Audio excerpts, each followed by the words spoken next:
Okay, good morning, good afternoon, good evening. Welcome to BWTM Sports. Glad you could join us. So, yesterday was a pretty busy day yesterday in BWTM Sports. Love boxing. Good evening. How are we doing? Hope all is well. Yes, regards to Bermain Savannah, I'll have to reach out to the chap. Haven't spoken to him for a while. It's just been real busy. So, yeah, I haven't heard anything. But Matt Truck Scott, no, I don't know anything about that. But I will look into it definitely, and I'll get back to you as I can. So, a few things I want to definitely talk about for this video. Um, Clear up some things. Not that I think it's going to make a difference to some people, because some people will just want to talk about what they want to talk about and come on the channel. First and foremost, I try and make my channel, I've tried and make BWTM Sports across the years to be as non-biased as possible. I've tried. Obviously, there's some fighters you like to watch more than others. Clearly, um, first thing. Secondly, I don't have a problem with people disagreeing with me. Never been a problem when people disagree. The problem I have is when people tell me what I am and what I'm not. So, like, I get people come on and say, I hate Tyson Fury. No, I don't hate Tyson. I've got no reason to hate Tyson Fury. In fact, I've got no reason to hate any boxer. In fact, you know, I'm very thankful and grateful to a person like Tyson Fury. Really more Peter Fury, because it's Peter Fury that set the interviews up, right? So I'm always grateful to Peter Fury, and I'm happy to the Fury family, you know, in boxing, so I'm thankful and grateful, right? You can't please everybody, and I've stopped even trying to go down that route. I remember when this channel started, or was doing a channel. I mean, I was criticized all the time for trying to get any views with Tyson Fury and the Fury family. They called it the Fury channel at one point, right? But you think about that now. I was interviewing the greatest heavyweight of our current era. It'd be hard to disprove that now. Um, and I remember him saying on this channel 10 years ago via Skype, when a lot of people didn't pay any attention to Tyson Fury, that he said to me then in 2013, I'm the greatest heavyweight of my generation. This is before he went to fought Klitschko. This is just before he fought Steve Cunningham. Now look how he's transformed his life and become not only heavyweight champion of the world, but basically has won all the belts. Unified champion, beating Klitschko, beating two long reigning world champions. Can't argue with that. So why would I hate somebody because they've been successful? I wouldn't. And the next thing is, I don't go to press conferences. I just don't. I've explained that many times. I don't go to press conferences anymore. I just don't, right? When I was doing most of those interviews with Tyson Fury, I wasn't going to press conferences. I was doing the interviews with Skype or with telephone. All right, so let's clarify that as well. The other thing, when I do boxing predictions or I do videos in lead up to fights, all right, I said that Tyson Fury was 55%. I gave Tyson 55% to Dillian Whyte 45%. When I talked about Dillian Whyte, I was talking in my mind as a guy who was, in the best shape physically, mentally, spiritually, emotionally, the best possible version of Dillian Whyte fighting Tyson Fury. That guy that fought on Saturday night was not the best I've seen of Dillian Whyte. Hell no. Hell no. So, I think he could have done a lot better. But that's beside the point. So when people say, well, you said Dillian was going to win. No, I didn't. No, I didn't. I said that Tyson Fury is a superior boxer. I said, but the keys to victory for Dillian to win would be to double jab, quicken his feet, get close to Tyson Fury, get Tyson Fury's back against the ropes, and go for it. Well, Dillian Whyte ends up getting knocked out by Tyson Fury in a similar fashion, the way he got knocked up by Povetkin. which is he tired, he dropped his hands, boom, the opportunity was there. Tyson won the fight. I'm not here to talk about Tyson Fury. This is about Dillian Whyte. This is what the show and the title's about. So I wanted to clear that up. I really want to make it clear. I really want to clear that up. And I'm more interested in a fighter that has lost and is on the road to come back and try to become a world champion, right? That story interests me more, right, than the guy who's world champion making defenses. That's no problem. You know, it's great. I celebrate success, but I also celebrate guys who, you got to remember what this channel is based on. This channel came from when nobody's talking about Crawford, nobody's talking about Thurman, nobody's talking about Spence, not so much Spence, Derek James, Alexander Usyk, Boots Ennis. People talk about him now. The guys that could go on and on and on and on of fighters that have been through the channel before they hit the big time. This channel. Okay? So that's the way this channel has always been. All right? So seeing people lose and then come back and then become a champion, I think that's more satisfying than seeing a guy win. It's great. I celebrate that. But I think this makes more conversation about, well, okay, now Dillian Whyte's been beat again. How do you bring him back? How would you bring him back? And that's the conversation I wanted to have. Also, if you remember, there were two major points I made looking back. Major point number one, I said, in regards to Dillian Whyte and Matchroom, I said, the first thing I said was that Dillian Whyte needed to go down the WBA route. Trevor Bryant was the champion. Is still the champion now. Or was it Shah? Shah may have been the champion.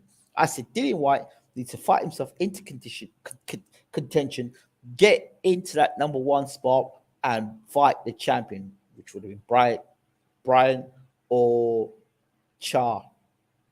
That's what he should have done.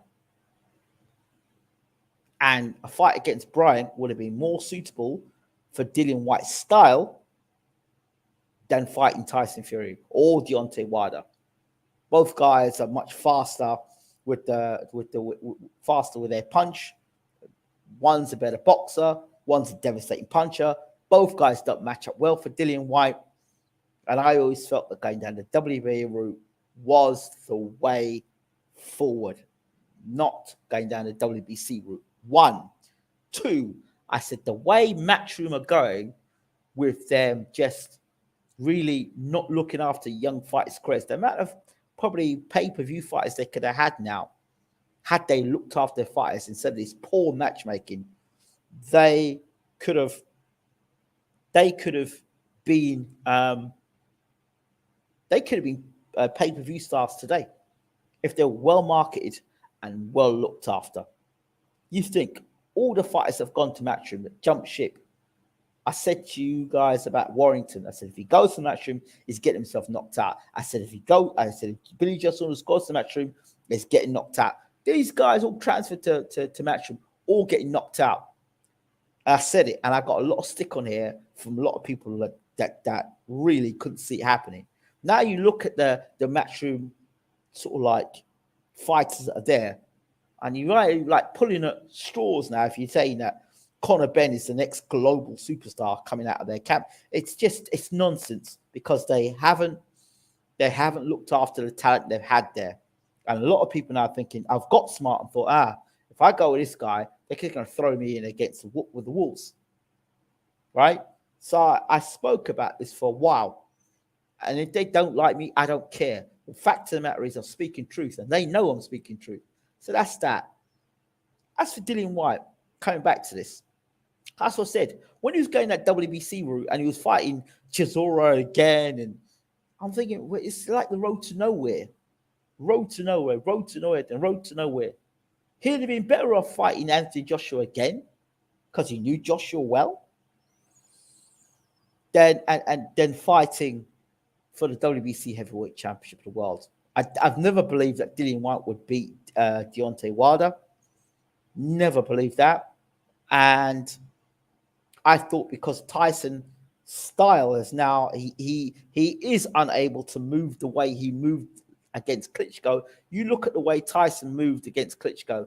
He was moving around the ring a lot, throwing lots more faster punches, in and out, slipping. He's not that guy no more. He'll never be that guy again. He's now a power puncher, come forward power puncher. That's what Tyson has become under Sugar Hill Stu. Okay, so I figured that style that he's got now would, because he's slowed up a bit, would have been better for Dillian Whyte to take advantage of, you know. But if you don't come properly prepared, if you don't come to dance dressed properly, if you don't come to the dance and can't dance, there's an issue. So that's my thoughts on that. Now, let's talk. Whyte has worked his way into contention to fight Chisora to complete the trilogy on a huge match from pay-per-view. Just wait. Yeah, you can see it coming, can't you? You can see it coming. Whyte was so damn sloppy and gassed in the second round. Shocking performance. Yep. From what I understand, he did not have the greatest of training camps and was depressed through most of that camp. We had Tony Sese on yesterday, and he gave his evaluation as to Dillian Whyte. He said there's something definitely wrong with Dillian. That is not the Dillian Whyte that I know. So go back, have a listen to that video and check that out. Also yesterday, we had a very special show. We had the former trainer of Mike Tyson in one corner. We had James Alibishe, you know who he is, in the other corner, and they were both on the show. And we had a legendary show yesterday. So if you caught it yesterday, kudos to you. If you didn't catch it, but you remember, you can get that replay. You can watch it again. So James Alibishe and Stacey McKinley talking about how Tyson Fury would have done against a young Mike Tyson or a peak Mike Tyson, how he would have done against Lennox Lewis. You know, how some very interesting conversation had with men that know what they're talking about. Stacey McKinney, 35 world champions. James Alibishe, 52 years in boxing. Trained Alexander Usyk to become WBO cruiserweight champion of the world. Okay, so that was a great show yesterday. I'd probably say in the top 3 best shows that I've ever done on this channel. So yeah, you check that out. That will age very well because there are lots of information in that, including Bashir being offered to sell out Vladimir Klitschko in a fight. He mentioned that as well. We talked about Alexander Usyk with our Eastern European correspondent, Eugene. Shout out to Eugene. He's done a great job over the years. Told us about Alexander Usyk's wife being threatened, the house being broken into, the challenges that Alexander Usyk has had to go through. So, it says here, Stavern landed some nice counters on Bryant. He did. So, if I were Dillian Whyte now, if Dillian Whyte was I was the manager of Dillian Whyte, this is what I would do. I would sign with Ben Shalom if I could. I would sign with Ben Shalom. I know he probably or work a deal with Ben Shalom. I think he needs to get away from the whole Eddie Hearn, Barry Hearn. He needs a fresh start, and I think he needs a fresh team. If not a fresh team, I would suggest making Howard the Shadow Knight his lead coach. If not that, and that's not possible, I would look to be bringing in a new coach and dismantling that current team. Personally, I mean, I know you're loyal and all that stuff, but this is boxing business. That I would dismantle that team. I would dismantle everything that reminded me of that period of time in my life. I would dismantle it. and I would start again. So I would have a new promotional outfit. So I would sign with a promoter now. I know you haven't done it previously, but I would sign with a promoter, even if it's a year or a year and a half's contract, or two year deal, whatever. I would sign. So the promotional side of things, you don't have to worry about. Yeah, you talk about getting back with Tibbs. Um, you talk about going back with Tibbs. I don't think that Tibbs thing's going to happen. I really don't. I think you've got to move on from that Tibbs situation. A couple of guys that come to mind. But again, it's Dillian Whyte's temperament and whether and it's up to him. Again, he's the fighter. His temperament and whether he's going to want to listen to his coach, because if you don't listen to your coach and you think you know it all, I'm not suggesting Dillian Whyte's like that, but if you don't listen to your coach, then there's a problem there, But I don't think him going back to Carmen Sereno. That would be great I suggested him going back to Tibbs, but if you go and check the interview I did last night with Tony Sisse, he knows Tibbs well. That's not going to happen. Not going to happen. I would like to see Dillian work with. I don't know. I'd like to see Dillian work with somebody different. I don't know. I'd like to see him work with someone different. Lev Gramerson, good evening. Catching this video a bit late. I've only just started. So, but my worry is if Dillian Whyte has lost a lot of self-belief in himself now, that's why he needs now. Dillian Whyte needs a mentor trainer. That's why I said that Harold Ashadna would be great. But because Harold's been a part of that makeup, I don't understand the thinking behind bringing in a senior and having a junior lead the camp ahead of a senior. I don't understand it. I never have understood it, but that's not my business. I'm not the boxer. But a new trainer, let me think about that trainer. A new team. So promotionally, I think he needs to have a good promoter, solid promoter that will get him on shows. So a good team, maybe on Sky Sports, needs to run his ship more professionally. I think he needs to invest in PR. He's going to need it. If I'm Dillian Whyte, I would stay out of the public light for about a year or so. I'd take a good rest. Yeah, I'd take a good rest.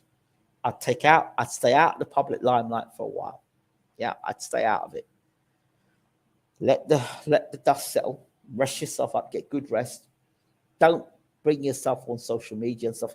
Keep off social media. Let people guess and want to know what's going on with your life, and say very little, right?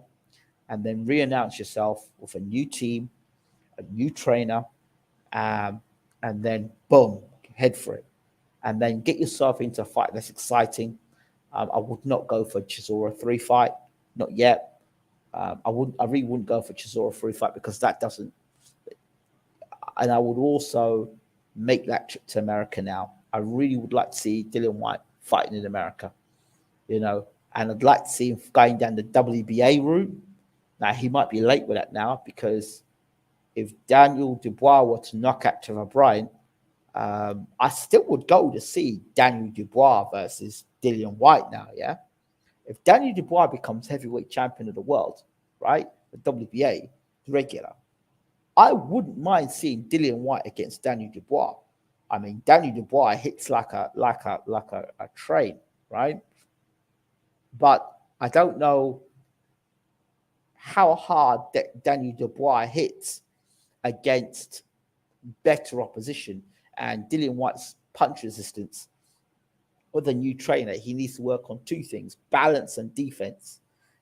So those are two things I would definitely want to work on. So I would want to find a trainer that was defensively sound, works on the fundamentals and defense, So forget Adam Booth.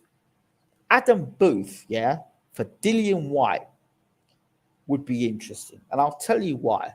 Because Booth teaches in and out movement, but he hasn't got fast feet, yeah, but he does teach that in and out movement. I don't know if it's late in the day for Dillian, but the one thing that Dillian does have in his favor, he doesn't rely on speed and reflexes, right? And when fighters don't rely on speed and reflexes, the longevity is there for them, because even with the speed and reflex, as long as they've got good boxing fundamentals, that can save their career. He's had 3 bad knockouts, and that is not good at all.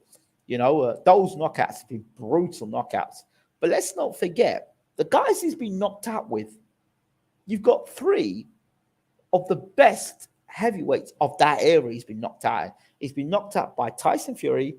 He's been knocked out by Alexander Povetkin, and he's been knocked out by Anthony Joshua. Now, for me, those are 3 good. You've got the best heavyweight of his generation. You've got Povetkin, who was a heavyweight champion of the world and was a dangerous heavyweight and was well respected and quite feared. And you've got Anthony Joshua, unified heavyweight champion of the world at one point. So, when you look at that, when you look at it that way, so you've had 3 defeats. It's not a death sentence, right? It's not a death sentence. Yeah, you've been knocked out brutally. So I will take you, if we're going to go for that Sky deal, I would like to see you go back.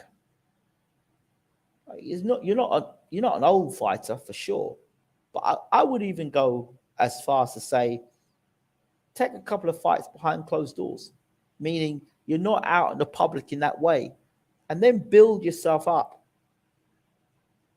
Then build yourself up to being a contender later on, to take a longer, not back to back big fights. Just no, stop that. You've fought some hard fights, yeah. So now I would say take fights that would make you look good. Don't be fighting guys that are southpaws and are movers. Forget that. You want to be in fights where you're able to land that left hook and look devastating doing it. That's what I'd say. In your comeback fights, you want to be in a position where you can land the shots and land the left hook. You've got to be in position to throw those shots. Let's see here. Dillian needs a new trainer. Absolutely agree with you there. What about Ali Bashir for White? Won't work. I can tell you firsthand it wouldn't work. And for as long as I've known Uncle Bashir, and I've known him a long time, would not work. Now remember, Bashir's worked with White in camp with Anthony Joshua. There was Anthony Joshua, Dillian Whyte. There's quite a few fighters in that camp, so I don't think that works. Saying you got knocked out by quality guys isn't a flex. Listen, the history of heavyweight boxing, there have been guys who have been knocked out so many times. I've been excited. Can I bring your attention to Smoking Burt Cooper?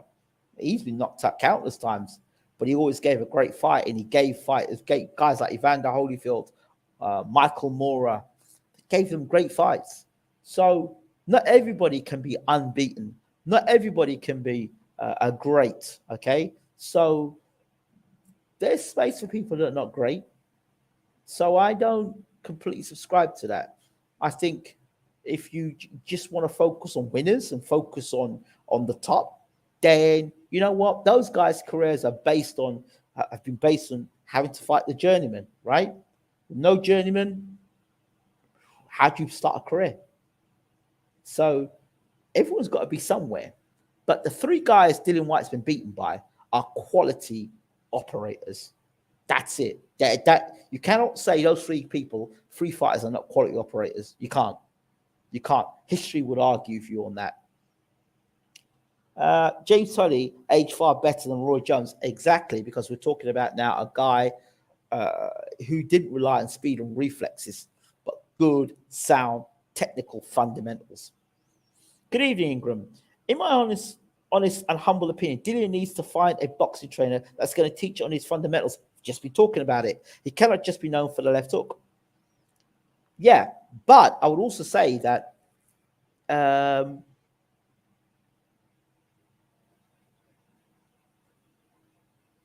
I think the public and the media, and a lot of the media in boxing are very lazy. They're very lazy, very copy and paste. So if John says he's a left hooker, then everyone else says he's a left hooker. Well, for me, I saw Dillian Whyte throw a jab. I saw him throw several right hands to the body. And I saw him throw a left hook. Dillian Whyte is a two-fisted fighter, all right? I don't know where this big left hook came from. I don't know where it came from. He's a two-fisted fighter the last time I looked, right? He's not reliant on the left hook. If anything, I think he's more over-reliant on that overhand right, which gets him into trouble and spins him round. Okay, you look at Deontay Wilder, he's over-reliant on his big right hand. He uses a jab, right? And he's been over-reliant on the right hand, so he did learn the other skills to help him out. With Dillian Whyte, I'm not going to say that. I'm going to say that he has, under Tibbs at least, he was working on the boxing fundamentals. Because if you remember how Dillian Whyte started his career, he was all over the shop. Then you look at what he did with Mark Tibbs. I would advise you, after this video, to go and look at the interview with Tony Sisse, because he gives you a perfect breakdown of Dillian Whyte's career. Is it the stance with the uppercut that's doing damage, knees not bent, causing the issue?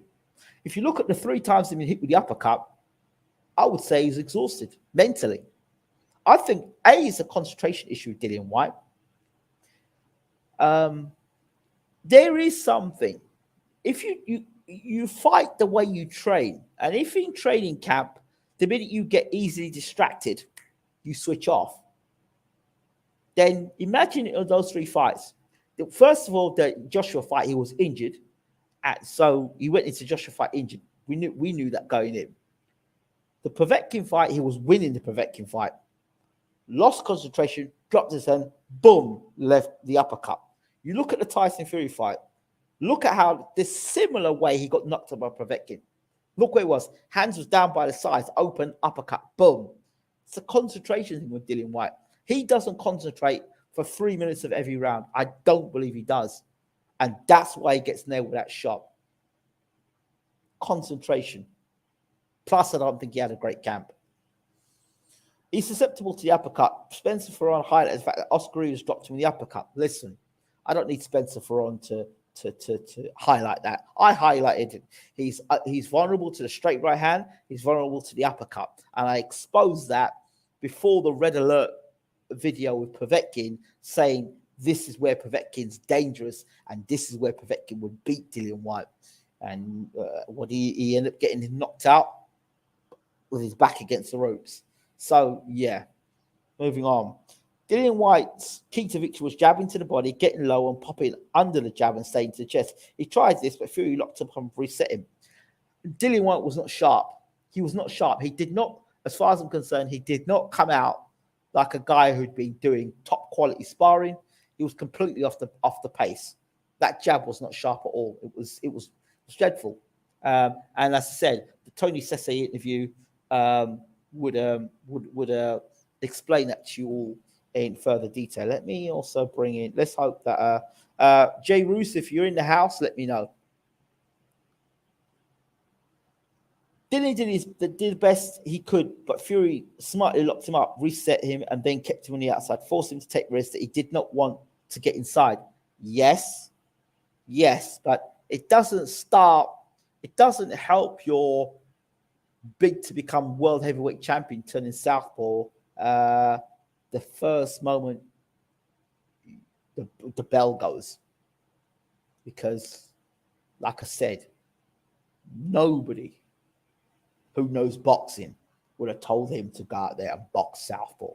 You never boxed southpaw in your career. Now, would the uppercut have been available if he stayed a southpaw? That's the question I ask you all. Shook says, love it, evening Ingram, loving the content and what you're doing on the channel. You're a legend, sir. I do what I can. Shook, do me a favor. You're a member of BWTM Sports, yeah? You're a member. So you can let people know what it means to be a member of BWTM Sports and how that differs from this. You know, you can share your opinion on it. So I'm still baffled as why he went southpaw, because I said earlier on the Ultra show, Ultra Tech Boxing, I don't understand why he turned southpaw, because I didn't see the purpose of him turning southpaw. So I don't understand that. Having weights in the dressing room, why the new age trainers frustrate me. I have no idea why. I had no idea we had weights in the dressing room. I have no idea. I don't know where that came from. I have no idea where that came from. I don't know if that was Dillian himself that wanted to do that. So I don't know what Dillian Whyte is like as a fighter or boxer to be coached. I don't know what he's like, so I can't really tell. But if he's the guy who's paying the money out, hear this out. If he's the guy shelling the money out and he's the boss, right? He could do what the hell he wants within reason. If you do what the hell you want and then you bring trainers in, but you're still the lead guy, you're still the guy that's running the ship, and you are so much a control freak that you cannot listen to instructions, you want to do things your own way, then yeah, you will find weights in the dressing room. You'll find a guy turning southpaw doing the hell his own thing. You'll find these things. If he never gone south before, it seemed really random to jump out there and do that. Bad strategy unless you're a real switch hitter. You have to do that stuff alone. As I said before, there's either one or two things here. But the first thing is a trainer trying to make his stamp on the fight. That's me. That's my idea. I decided, an ego thing. I decided to make him southpaw. Yeah, that's all about me. Yeah, I want to show you that under my tutelage, I've made Dillian Whyte a southpaw. You know, that you have trainers with that sort of ego. That short, the ego is so big that it limits their ability to see the whole game, to see the whole picture. Now, I don't know if that's the case, but but there are trainers like that. There are trainers like that. I can tell you now, Tibbs will not have allowed it. Dillian Whyte is a very strong-willed guy. He needs the type of trainer to change his mind and impress on him, his will on him, and to get him to make necessary moves. That's the thing. That's the thing. I would, Evander Holyfield, when he moved from cruiserweight to heavyweight, he invested in a ballet dancer course to work on his football in and out, in and out, in and out.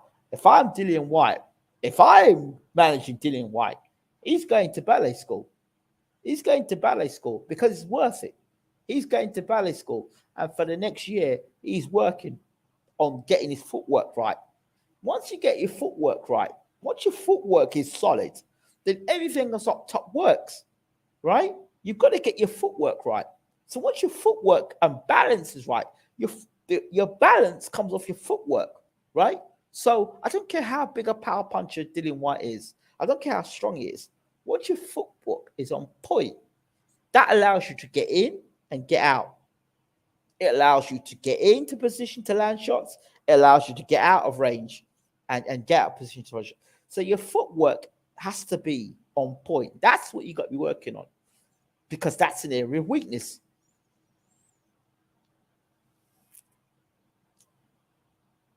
Whyte has some attributes that Wilder did not have, and it's fortunate that he did not use them, as though his feet weren't as educated as yours. He had a real chance. Damn, I said that.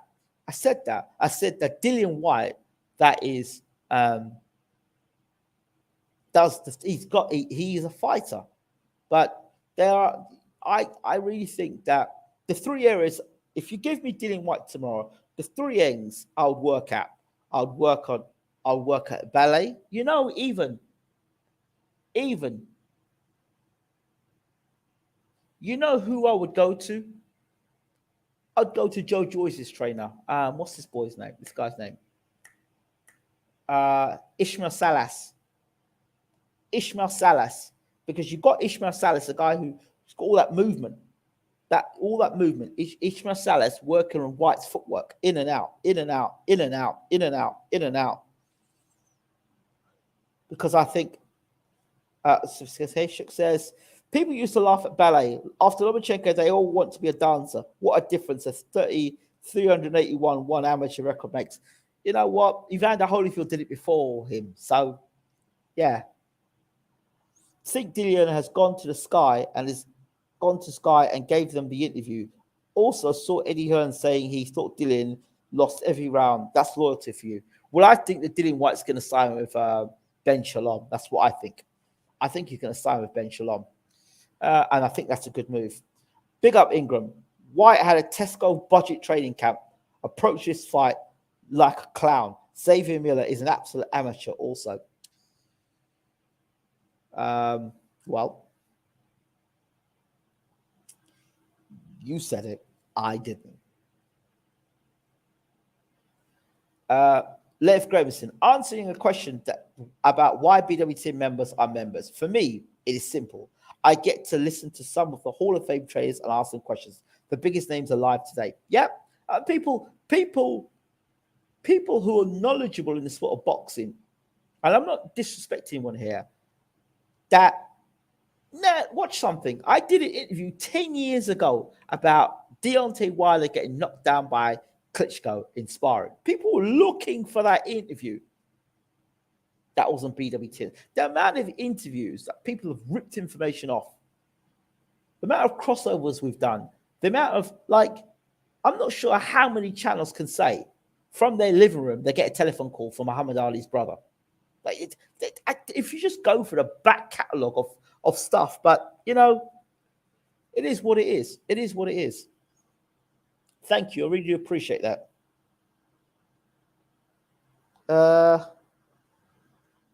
She says, for part of me also thinks that more than the 128 days of starving weight might have made him miss the window of challenging for the belt as his most dangerous prime years. I agree with you there. Added to that, I get to hear from Bamaisova at a time when he's top level 5-6 mix of the heavyweight division. And as a fan, I can get to question to the man. Nowhere else can anyone do this. Yeah, well, it is. It is.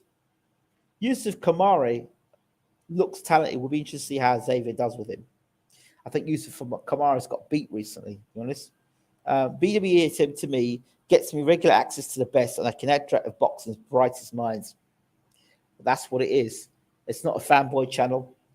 I have my opinions, but I'm always wanting to hear from other people that are in the sport and are world-class and elite, the best trainers coming in and having a discussion. So I'm just waiting. What I'm going to do is, okay, before I bring my guest in for tonight, we're going to chop it up with him. I think Dillian Whyte, new training team, scrap the whole team he's got, new training team, new promotional team, a promotional team, and PR. Now, John Smith says, Whyte is a stubborn roadman fighter who will never learn from his mistakes because he wants it all his way. Yeah. Whyte's peak was beating Parker. Yeah. Yeah, so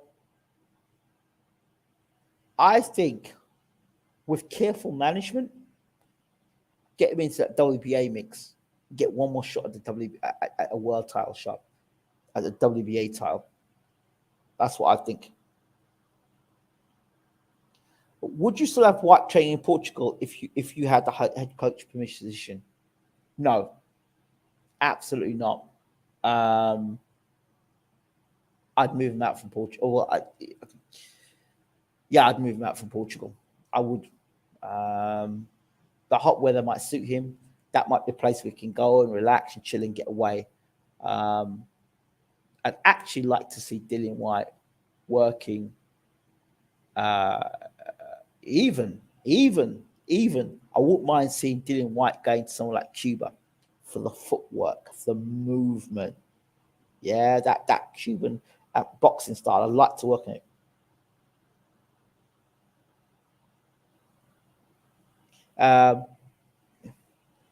Sounds like Hearn burnt him with his comments. Well, I think because Hearn's found out, I think Hearn's just being vindictive because Whyte may be deciding to move on to Ben Shalom. I don't know, but I wouldn't be surprised because that's the kind of man that he is. Whyte had a good win against Parker. And finally, I think you need a trainer that watches when he peaks and stops his sparring. Absolutely. And then I can tell Whyte has gone in some fights, having left some of it in gym sparring. Yeah, he has. He has. Adam Booth. What about Adam Booth? No, I gave my reasons as to why I don't think Adam Booth. Adam Booth is a good trainer for certain fighters. If you're a big puncher and you're athletic and you have good head movement, he'll get you to come in and out of sniping. All right. When it gets put on you, it's a different situation altogether. I said Ishmael Salas I would have for Dillian Whyte. Besides yourself and Uncle Bashir, who do you think could manage and rebuild Whyte as a trainer? You know a guy that I would take a chance on? Jamie Moore. I like Jamie Moore as a trainer. The other guy that I would bring out is Peter Fury. Now, Peter Fury is not a magician, and he worked Dillian Whyte, yeah? But Peter Fury, I love that guy so much. I really do. And I haven't really had the chance to talk to him recently. But Peter Fury, seen it, done it, been there, one of the realest men that I've met in boxing. Real, consistent. I could tell you if I hadn't seen Peter Fury in 10 years, that if I saw him now and I sat down with him, right, it'd be like I never left him. That man, I have the utmost respect for, and I will always say I have the utmost respect for him. He is an excellent trainer, knows his sport inside out. I just got a lot of respect for him. And as a man, just, since 2013, I spoke to Peter Fury, and I haven't spoken to him recently, and it's not because we've fallen out or anything like that. I just haven't got around to doing it. But he's, but I really love that man. I want to make that very clear. Love that man. Ishmael Salas, yes, totally. Shade, hell no. I think Whyte could work with Uncle Frank going forward. I think they're on good terms, according to Frank's IFL interview. Builds him up better than him. Yeah. If Frank could rehabilitate, he could rehabilitate Dillian Whyte if he'd listen. He could rehabilitate him because he's got a proven record of rehabilitating fighters. He knows how to do that, Frank. Eddie hasn't got a clue in that. He doesn't even know how to manage good fighters that are up and coming. He doesn't have to look after young fighters. Fury style needs decent footwork. It's you. Sorry. Peter Fury has a lot of respect for Dillian Whyte for his experience working. Yeah, that's what I'm saying. I really think that would be a good relationship, Dillian Whyte and Peter Fury. You know what I mean? I think that would work out well, and him working with Huey Fury would be good as well. My problem with Dillian Whyte now is the durability, the punch resistance. I mean, he got hit. The thing is, In the fights, that the good thing of Dillian Whyte is that he's only been knocked out by one shot. He hasn't taken a consistent beating over 12 rounds. I mean, he hasn't taken a shellacking. Not like Chisora. Chisora has been beaten from pillar to post on round. Like, you look at the last fight he had with Parker, the big shots he was taking over and over and over again. That's not good for your career. Getting knocked out with one shot. You look at Lennox Lewis. It's another guy. Got knocked out, one shot, bang. That's not as bad as getting beat up round after round after round after round. That's a good thing.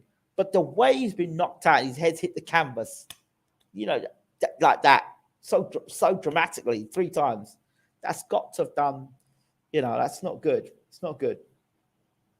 What type of camp would you set up for Dillian Whyte in a run to the WBA title shot? Well, first of all, I think 3 things need to be done. He needs to keep well away from, he just needs to focus on boxing, boxing, and then have someone who manages his fighters, so he doesn't have to day-to-day running around with that. He needs to make sure his legal affairs are done and dusted and dealt with before he steps anywhere near a ring again, right? So that time he can rest up. The promoter, he needs to sign with the promoter that's going to do the work for him, and take less of the money for now. Let the promoter do the work. And then he needs a good PR team. Yeah, that is what I'll tell you a little story. When I did an interview with Tyson Fury back in the day in 2013, I suggested to Tyson Fury, you need a PR team, because if you don't get a PR team, you're going to end up saying some things that are going to upset a lot of people, and it won't bode you well. Look what's happened with Tyson Fury. Now he's got a PR team. And guess who works a PR for him now? From this same channel. Melissa, who used to do regular shows on BWTM Sports, is now working with all the big guys for Top Rank. BWTM Sports. So, there's a few of them like that have been through the channel. And then I remember Melissa telling me, oh yeah, when she met Andre Ward knew who she was. But she was still on BWTM Sports. So that'll tell you something. So the camp I would set up for Dillian Whyte, of course, the money you spend for quality sparring, you've got to have a big fight coming up. So sometimes fighters cut corners and don't bring in the best possible sparring. I would like to see the next 2 to 3 fights of Dillian Whyte's career of fighting guys in the WBA just outside the top 20, and work his way like a contender back up to getting a title shot again. Take your time. He's older, but he's a heavyweight. So the wear and tear on a body that a low weight fighter from a low weight has to deal with, he doesn't have to deal with as a heavyweight. So I'd like to see him do that.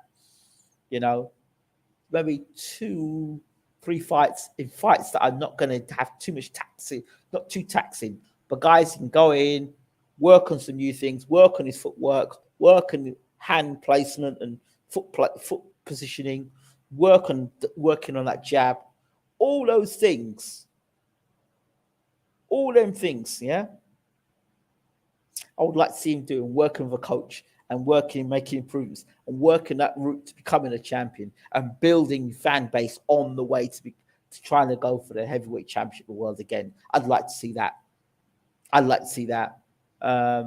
And Dillian Whyte can still be that guy, but him understand now from a promotional standpoint what needs to be done. You watch Tyson Fury, he got it. He I need to sort of reinvent myself. I need to keep this shut. And when certain questions are asked me that are going to bait me, that I just either divert the conversation or I do not engage in the conversation. Yeah, Tyson got smart. He got smart. Somewhere in the back of his head, he's probably thinking, oh, yeah, I remember when England was talking about a PR team. What's he got now? PR team. See, I see things before. Boxing is an unpredictable sport. I can't tell you what's going on, how man's. No one could have predicted Dillian Whyte was going to go southpaw. Nobody. Boxing, when you make boxing predictions, there are other factors that always come in, whether the guy's going to do as you say or fight the way you like to visualize a person fighting. Boxing is subjective in terms of predictions. But when you talk about what you can control in terms of like structure, planning, and how things work, I've been pretty spot on. I do think Dillian will probably work with Ben Shalom. I really do. I do. The conspiracist in me wants to think the 120-day shutoff was done to keep a prime White from getting title shots. He should have, inside politics. Well, I said he should never have gone down the WBC route. Never.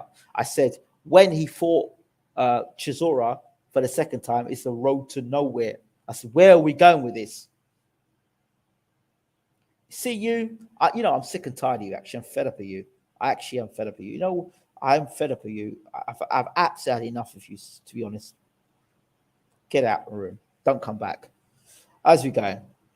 A non-boxing question, Ingram. Is it the fact that White was dropped by uppercut when knackered less worrying going forward?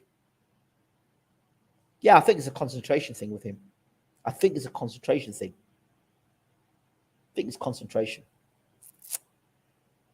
Yes, Ingram.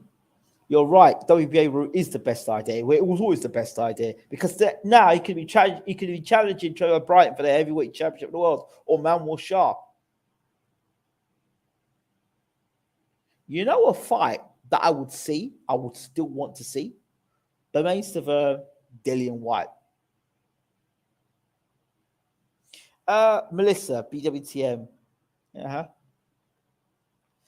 From a promotional point of view, is Frank Warren starting to climb back onto the top as Matchroom commits suicide? You could predict that Matchroom was going to go like that because they didn't look after their fighters and they were arrogant. You see, when you put that sort of energy out, it comes back.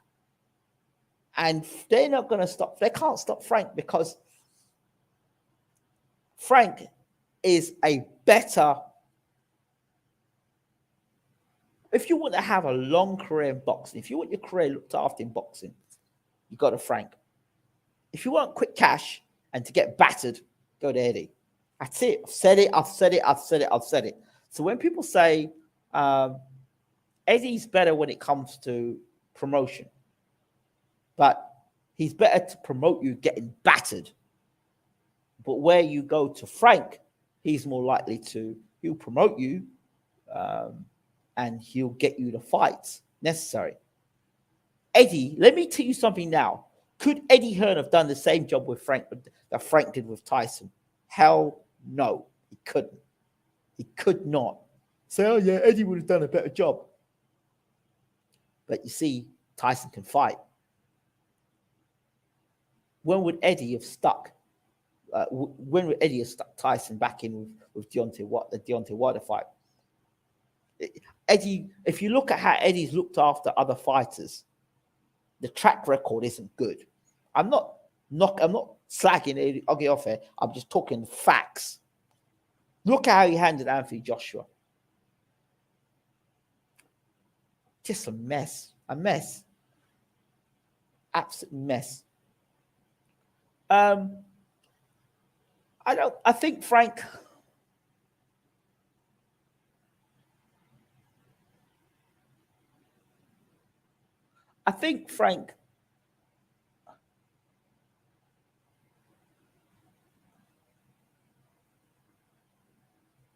knows what to do. And he's proven what to do. And BT is growing. Yeah, it's growing. And that event, a heavyweight event that was staged in the UK, was a big event, massive event, bigger than Klitschko and Joshua. Think of a Joshua fight that was as big as that. They've been involved in the Wilder fight. They've been involved now with this Dillian Whyte fight. Think how they've rebuilt Tyson Fury. I think they've done a brilliant job. Brilliant job. And BT is one to watch. But I think Ben Shalom will do a good job with Sky. I think he'll do a good job with Sky. I really do. It doesn't come across as an arrogant, so he really doesn't. He looks, to me, he seems like a guy that seems a reasonable guy. I could be wrong. All promoters have got their issues, but he seems a guy that you could get along with. You understand? But I think I recently saw him working with a very what's the word?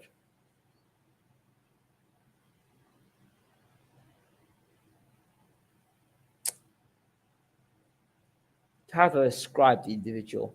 Scum. I saw him working with a scumbag in the background recently. I think that scumbag, and he's a complete scumbag. He is a complete scumbag. Never liked the guy. And I don't call people scumbags, but this guy is there. I'm not going to say his name. He's a complete scumbag, and it was disappointing. But business is business. If somebody knows what to do, if they know about the business and know how to do certain things, you employ them. And if they're good at what they do, you bring them on. But guy's a scumbag, absolute scumbag. Without Warren making Fury Wilder 1, it could be argued Fury would have been avoided for a long time. Could be. I wonder if Frank Warren could pull off AJ versus Wilder fight. Perhaps Ben Shalom might be able to finally get the paper signed. I still want to see it. Now, AJ's another one. When AJ beat Parker, I said AJ needs to leave Matchroom and needs to go to PBC. AJ needs to leave Matchroom and join PBC. I said about Terence Crawford, he needs to leave Top Rank if he's going to get the Spence fight. I said it. Now what's happening? So you look at the amount of fights that should have been made with that promoter. It tells you something that Jake Paul, the YouTuber, can come along and make Serrano Taylor. Jake Paul. It tells you something that Ben Shalom can get Khan Brook together. It tells you something, doesn't it?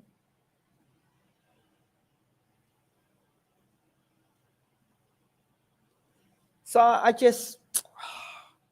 so Dillian Whyte, new team, so PR to promote the new Dillian Whyte. Go and do the ballet classes. And people will see you making the effort to change. Doing the ballet classes, get that footwork together, work with a top trainer, exciting top trainer. Yeah. You know what? I'll tell you something. Stacey McKinley. Dillian Whyte. I know Dillian Whyte, but business is business. Stacey McKinley. He knows one or two things about boxing. Stacey McKinley, he's got the heavyweight factory.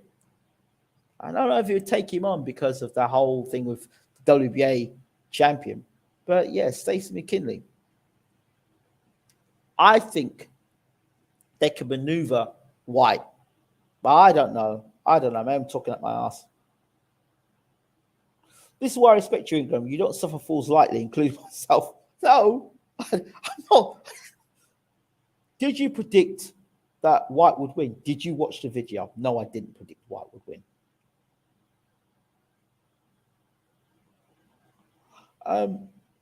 So yeah, PR. So the PR would be White's got to go quiet for a while. He's got to let the dust settle because it wasn't that long ago. Let's remember Tyson Fury did to a press conference. Dillian Whyte was talking about illegal punches and being, I discussed it with Bashir and McKinley, and they both said that he thought, well, yeah, he pushed him, but that's boxing for you. I saw Dillian Whyte after the bell in the first round, way after the bell in the first round, trying to throw overhand right on Anthony Joshua. So, yeah. I think Fury's gone from the boxing ring for good, Ingram. If it's to protect his image, if it's got nothing to do with any sanctioning that's going on with other people and connections with that, then yeah. But I think it's just a ploy to say, I'm going to retire now and wait until AJ and Usyk dust up and then say, right, I want to fight for the richest fight ever in boxing, like 100 million. That's what I think. The moment White expressed his desire to do an interview with Sky after the fight, I would have speared him and kept him locked in the basement for 4 months. Keep quiet and rebuild, man. You've got to remember. You've got to remember what he might be doing there. He might understand that, you know what? That Ben Shalom, I don't know how Ben Shalom got into the conversation of the purse bids. And I don't know what relationship Shalom and White built. And I don't know what the conversation was said. Like, you know what? Win, lose, or draw, come with me. Come with me. Joseph Parker has signed with Frank Warren. So, Frank, that you watch how Frank's team builds. Frank's team is going to be better than Eddie's team. Wait, give it time. That's exactly the reason you just said, the timing. Yeah. So I just think, I really think that I really think White's going with I really think White is going with Ben Shalom. I mean, more committed is going with Ben Shalom. There's the numbers are adding up. You know, Shalom tried to help Dillian Whyte during that period of time where, from what I understand, Dillian was in a low point during the whole purse bid and stuff. Shalom was there. So I think he's going to go with Shalom. Rock bands have been doing farewell tours for decades. I don't think Fury should retire all press and politics and avoid the mandatories. Yeah, that makes sense. Avoid your mandatories, whoever they may be. I think Joseph Parker has a few good years left in him. He can legitimately win another world title during the rest of his career. How long can he keep it is another thing. I said a long time ago that Joseph Parker needs to get shot of that trainer he had, because that trainer kept the ceiling with him. And he joined Andy Lee. Andy Lee is one of them trainers that I got time for. Like Andy Lee, he's astute and knows the game. Of course, he had the honor of working with Emmanuel Stewart and how Emmanuel did things. So, yeah. Do you think Joe Joyce will beat Parker? Joe Joyce, future WBC champion? I think Joe Joyce is a very underrated fighter. And because he doesn't shoot his mouth off, and because he comes across, I don't say if Joe Joyce comes aloof, but I think Joe Joyce is one of those guys that needs a PR engine around him. He really does need that's another guy. He needs a PR engine around him. Yeah? He needs a PR engine around him. You know? And I'd be pushing it. call him the British George Foreman. I'd be pushing it and pushing it and pushing it and pushing it. That's how I'd run Joe Joyce. I'd be pushing the British George Foreman, British George Foreman, British George Foreman. And I'd get pictures of him and Foreman together. Yeah. I really would push that agenda. When Joe Joyce takes a punch, he comes alive. Yep. I like Joe Joyce. I do. I think if your back goes against the ropes against a guy like Joe Joyce, you're in real trouble.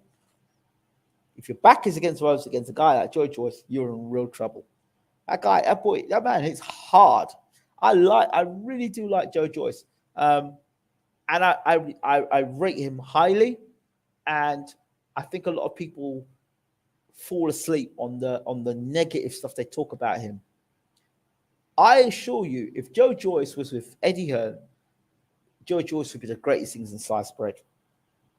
I just think he needs a good PR team to sell him the right way. Because you look at Joe Joyce's resume and name me any of the top heavyweights today that have got a resume like his in their first 10 to 12 fights. Name them. Just name them.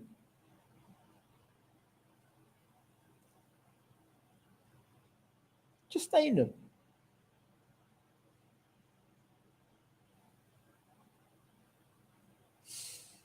Yeah.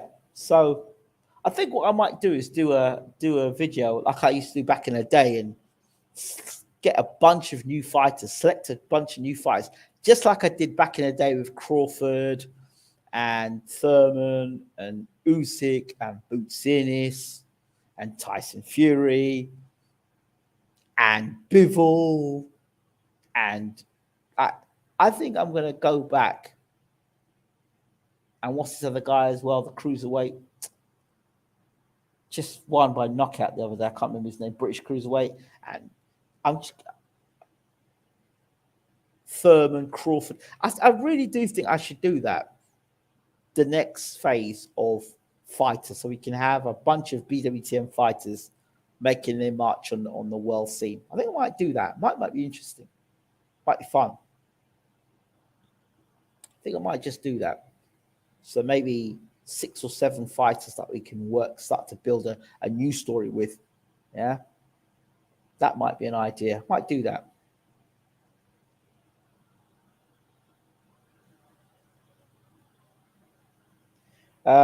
Some years ago, chiseled a massive chunk out of a brick wall, put boxing gloves on it, and named it Joe Joyce. Solid fighter. Yeah. Richard Riakporhe. Yes, thank you very much. Richard Riakporhe as well, who I think is going to do some big things as well. Richard Riakporhe. He's got something there, Richard Riakporhe. He really has.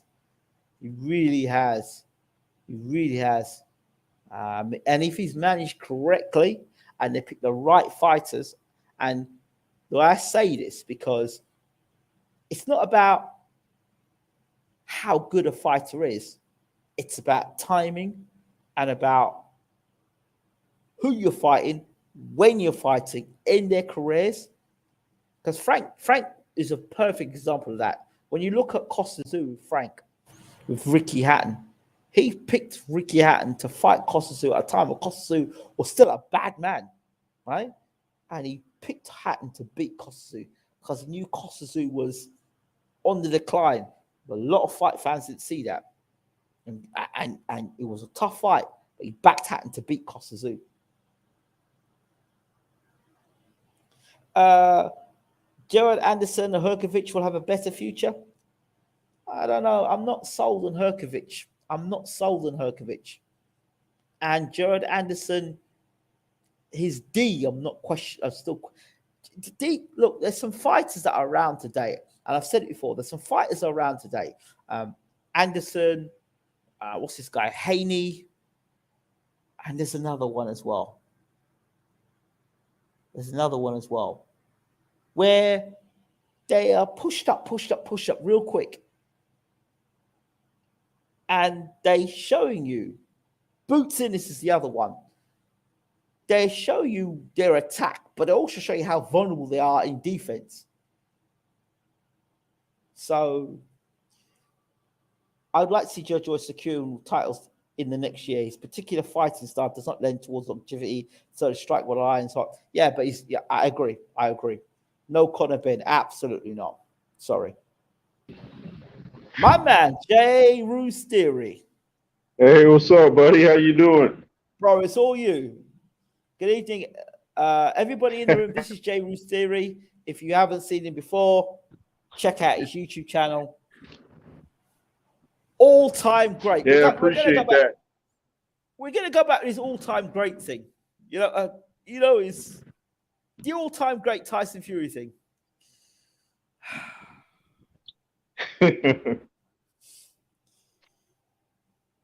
So, there's I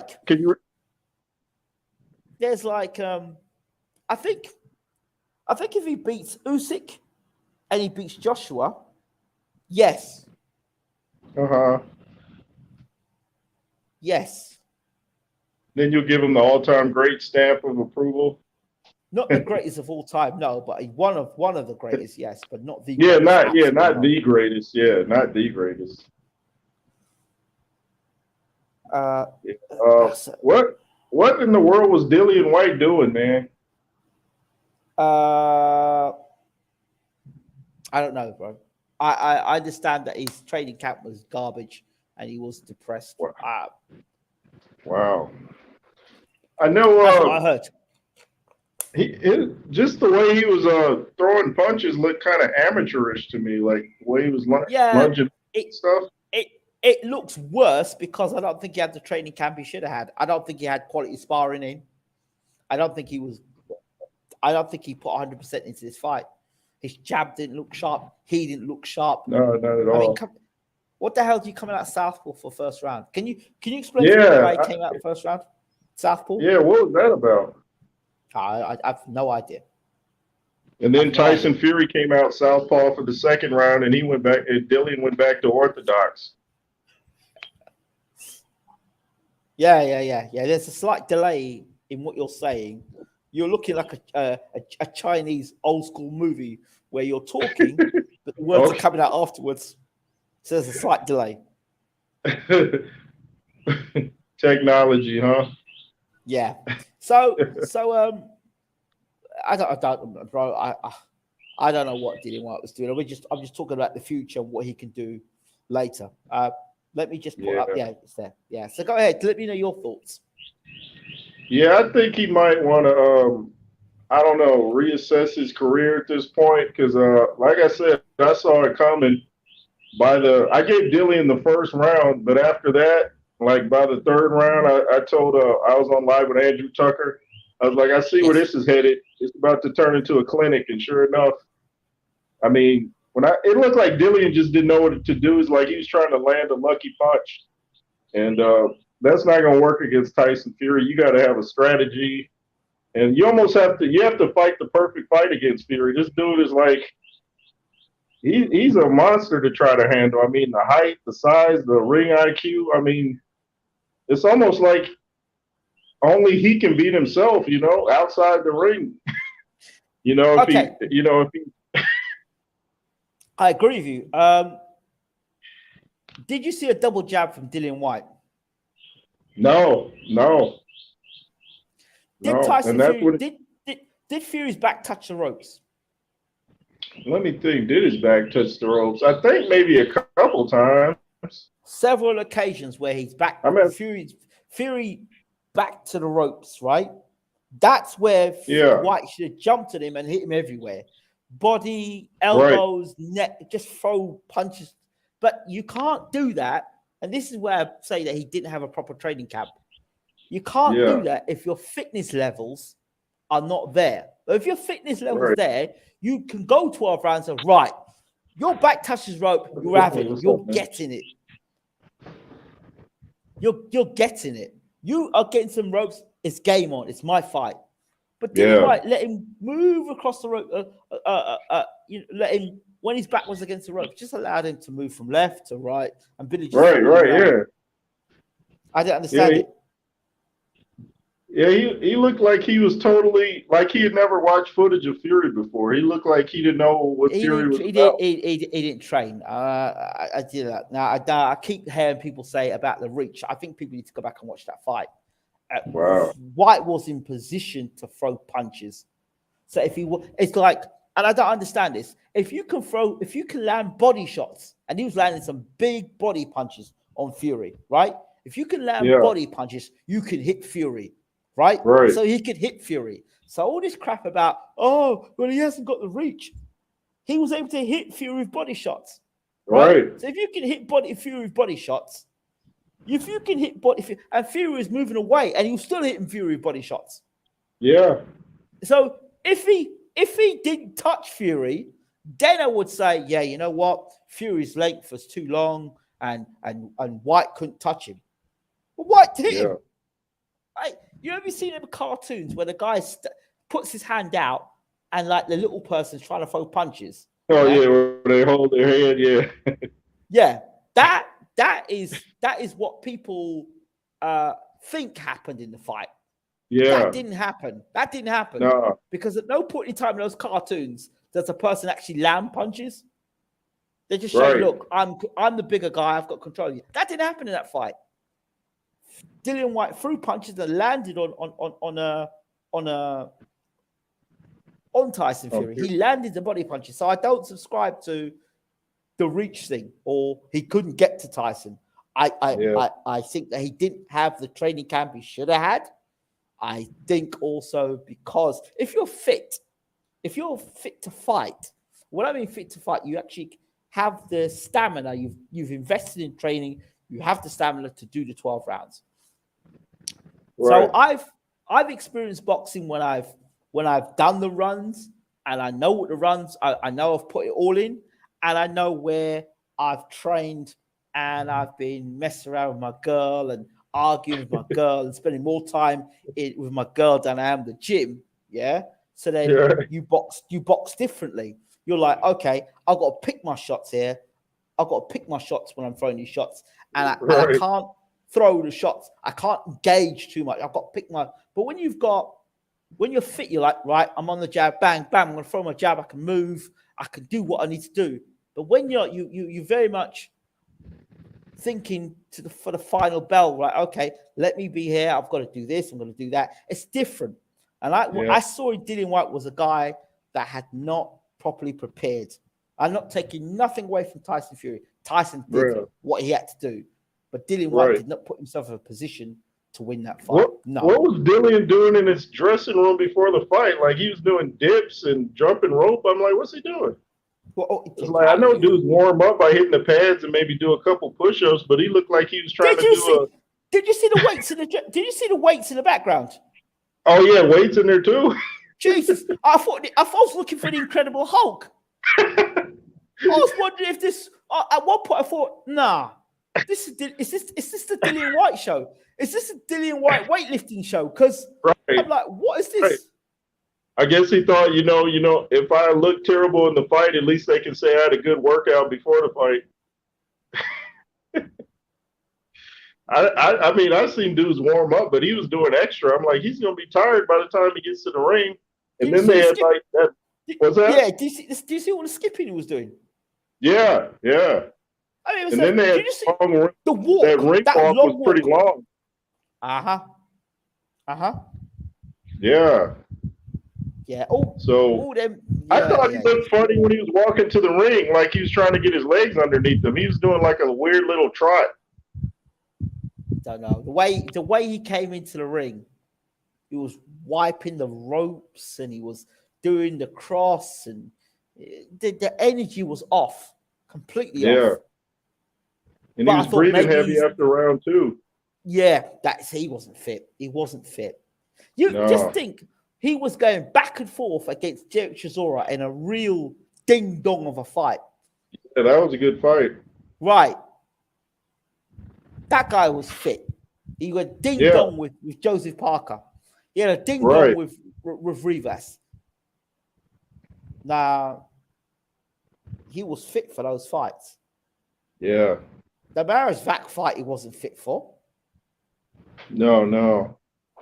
The Povetkin fight, he got knocked out by Povetkin when he lost concentration and seemed exhausted there. And he got knocked out identically by Tyson Fury, where he seemed exhausted as well. So I don't know what the hell he's doing in training camp. But if dumbbells or weights in the background, skipping as if you are getting ready to spar, and turning southpaw in the first round is anything to go by, it's an absolute disaster. Yeah, my buddy used to say that. He said, anytime I see a fighter just switch to southpaw, he's like, I know he don't know what he's doing. Yeah. Like if he's looking for something. Exactly. So imagine this. Just think this out. The biggest stage, 94,000 people. This is your opportunity to become a heavyweight champion of the world. Go get it, son. Go get it. Right. And you turn southpaw against a guy who's a better boxer than you anyway. And then he's a better southpaw than you and a better he's a better orthodox fighter than you. Full stop. Right? Yeah. Then he's a better southpaw than you. What are you trying to it made no sense. No, it didn't make sense. Was Harold the Shadow Knight even there? I didn't even see him. Harold the Shadow Knight was a second. Okay. How can he be second to a guy that hasn't got experience that Harold the Shadow Knight has? Yeah, it makes no sense. Nothing about Dillian's training camp or nothing about it made sense. I mean, they probably could have got a guy out the audience that could have done better than he did that night. I'm afraid to say it's not good. It's not good. He did nothing. Even like with your foot, like in sparring, in training, you'd be told, right? I'd be saying to Dillian, quicken your feet up, step to him, double jab, step to him.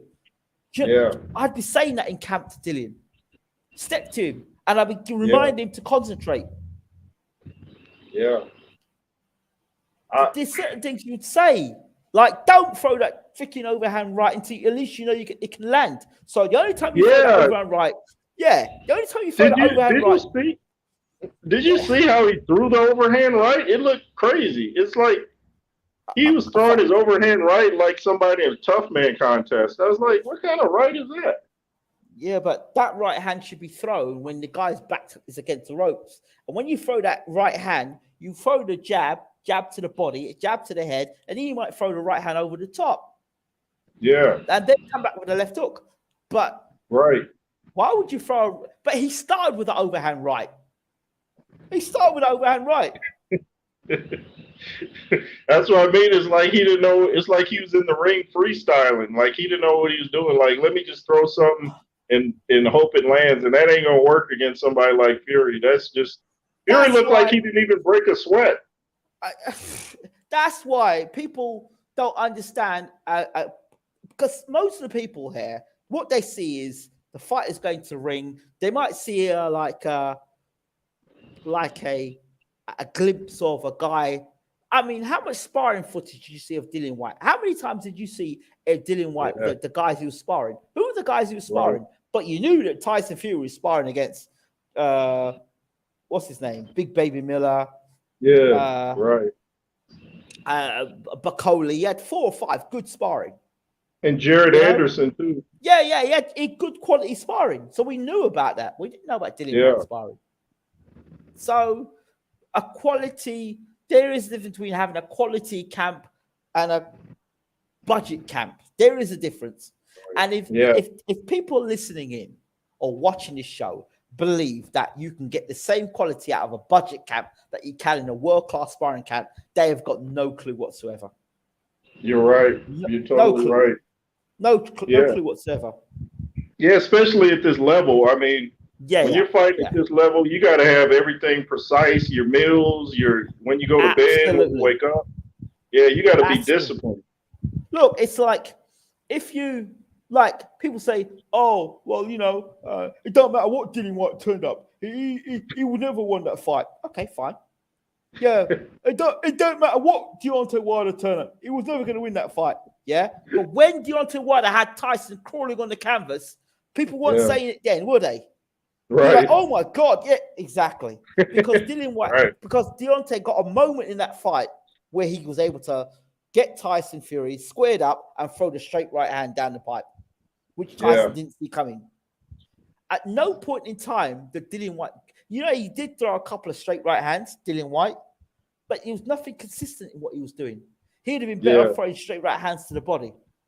And he Yeah. was only throwing one body shot. And when he did have Tyson against the ropes, he didn't do anything. He just looked at him. Yeah. Yeah. It's like I almost thought at one point he was trying to get disqualified. I thought maybe he was looking for a way out when he kept putting his forearm in his neck. I'm like, is he trying to get disqualified so he can say, well, I wanted to fight, but I got disqualified. Well, yeah, that's possible. If your head's not in the game, if your head's not in the fight, you'll do anything. You'll do everything. It was just to him the way it looked like to me. It's like it's just a street fight. I'm just gonna have a go. Yeah, right. Screw the training. I think I'm just gonna have a go. I'm just gonna have a go. I'm so pissed by the negotiations. I'm so pissed. Yeah. I'm not gonna give my all. I'm just gonna go in and just what the hell, screw it. Yeah, I mean, it seems like like I said, to be at that level, just assume you're going to have drama outside the ring. It seems like you'd be prepared for. Look at all the drama Lewis had to go through just to get Hasim Rockman back in the ring. Look at all the drama he had to go through to get Holyfield.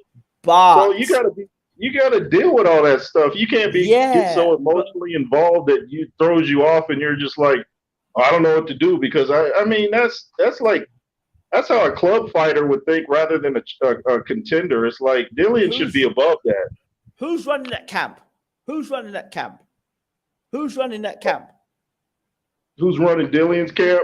Right. Yeah. Must be Dillian running it. Well, have you ever seen in a fight of that magnitude weights in a dressing room before a fight? Yeah. I don't know. Maybe that was the room at Wembley that they gave Dillian Whyte to train from. I don't know. I don't understand it. But if you don't, like, you talked about Lennox Lewis, but you're talking about a guy who had a world-class training camp. Right. He had Emmanuel Stewart, he had Bash in there. You've got the sort of sparring Lennox Lewis was getting. The sort of guys he had around him, Lennox Lewis. Professionals. You know what I mean? Yeah. I don't know. Definitely. I don't know what sort of a camp Dillian Whyte has got. I know that Howard the Shadow Knight, I'd go back again. I know what his track record is based on what he's done with Lennox Lewis and other fighters, and him as a fighter. I can't imagine for 1 second Howard the Shadow Knight said, look, what we're gonna do is this. The first round, you're gonna come out southpaw. Yeah. Right. We're gonna try and out Fox Fury, right? We're gonna use the southpaw stance, and Tyson Fury's gonna lose his mind. Yeah. And what happens if he comes out second round as a southpaw? I don't know. And what happens if he's a southpaw? So what do you hope to achieve? Why do you want him to fight southpaw? Yeah, what was the end game with that? Again, yeah. Can you imagine how the Shadow Knight really saying that? Could you imagine? Wait. When has Lennox Lewis in his career turned southpaw? Yeah, when does he ever? Yeah. If I was Dillian, I would have just told Harold Knight. I would have said, "Hey, set up my camp just as Lennox Lewis's camp was set up. Dude, I want you to get it as close as to his camp." Yeah, but if listen now, if you haven't got the money to pay for camp because you spent so much money paying fighting the WBC off, then you wouldn't be able to prepare the way you want to prepare because you haven't got the money to bring the quality sparring in. Now think about that for a second. True. Yeah, I hadn't thought of that. Yeah. Well, it seems like, if you didn't have quality sparring, you would just use what you had and do like extra rounds, or just step it up with what you got, make the best of what you have, and So you got a budget. You got a budget camp. Yeah. You got a budget camp. Yeah, when Dillian goes back and watches this film, if he wants to see the tape, he's gonna want to kick himself. Like, what was I doing? The Like, good thing, he's the gonna. good thing about Dillian is that he's saying he wants to fight Tyson again. So to me, even if he got a whooping by Tyson, the fact of the matter is he's still got his head in the game that he wants to fight again. You know, it's not over. He's still got that fighting spirit about him. And your volume's gone. You've muted yourself. Oh, sorry. You might talk to somebody else. Yeah, yeah, I hear you. So he's still got that. I mean, nobody wants to see Dillian Whyte fight Tyson Fury again. Nobody wants to see that. No, I don't. Yeah, no, I don't But want to see. In fact, he might finish him quicker this time because he knows yeah, he kind of. Even if knows Dillian what's came good. out different, it's like once you knock somebody out, you're like, hey, whatever. Yeah, I think so. I think so. I think so. But I'd like to see. I said to people a long time ago, I'd like to see Dillian Whyte go down the WBA route. After he fought Chisora the second time, I said, mate, you need to go down the WBA route. Forget this WBC malarkey. Stop it. And I also said he should sign with ESPN, right? Oh He yeah. should sign with ESPN. But guess what?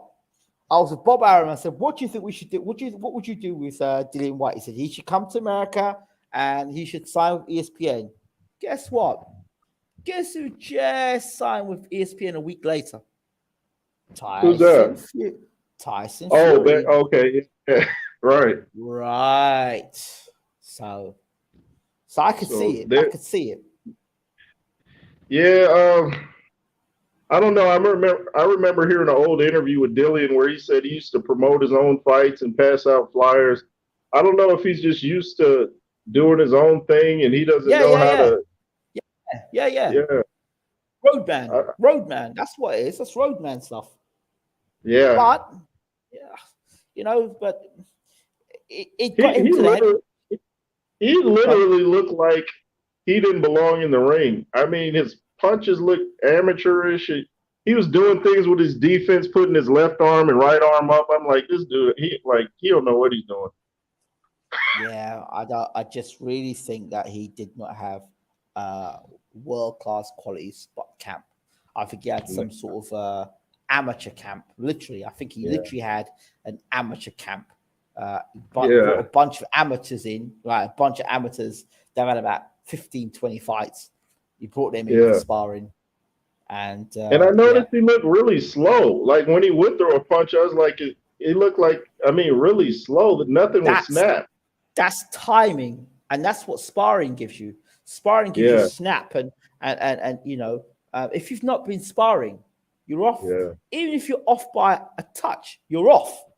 And if you're off, the same jab that would get there doesn't get there. You're missing. Right. The same right hand that would hit the body is now missing, or you're throwing it, and the person's just shifted out the way. And I all those things, when I think about it, are even more convinced me he did not train accordingly. Yeah. I happened to. Did you catch Did Dillian go to the post-fight press conference? Because I missed what he had to say. I don't know, but he got knocked out quite badly. He got knocked out badly. He should have gone straight to the hospital, really. Right. Yeah.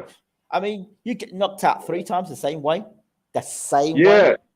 That's what I was going to say. If I was fighting Dillian Whyte, my whole training camp would be how to sneak in the uppercut. That's all I'd be focusing on, how to sneak in that uppercut. Mm-hmm. Yep. He just can't take that punch. There's something about it. When it connects, his brain sends a message instantly to his legs, go down. And his legs are like, sure thing, buddy, got you. Stacey McKinley last night said to me that he had a fighter in his camp, right? That it didn't matter. He had a good chin. If you hit him here, he'll take it all night long. But as soon as you hit him under the chin, forget it. Wow. That's why I was just talking about potential trainers for Dillian Whyte. Stacey McKinley might be one to look at.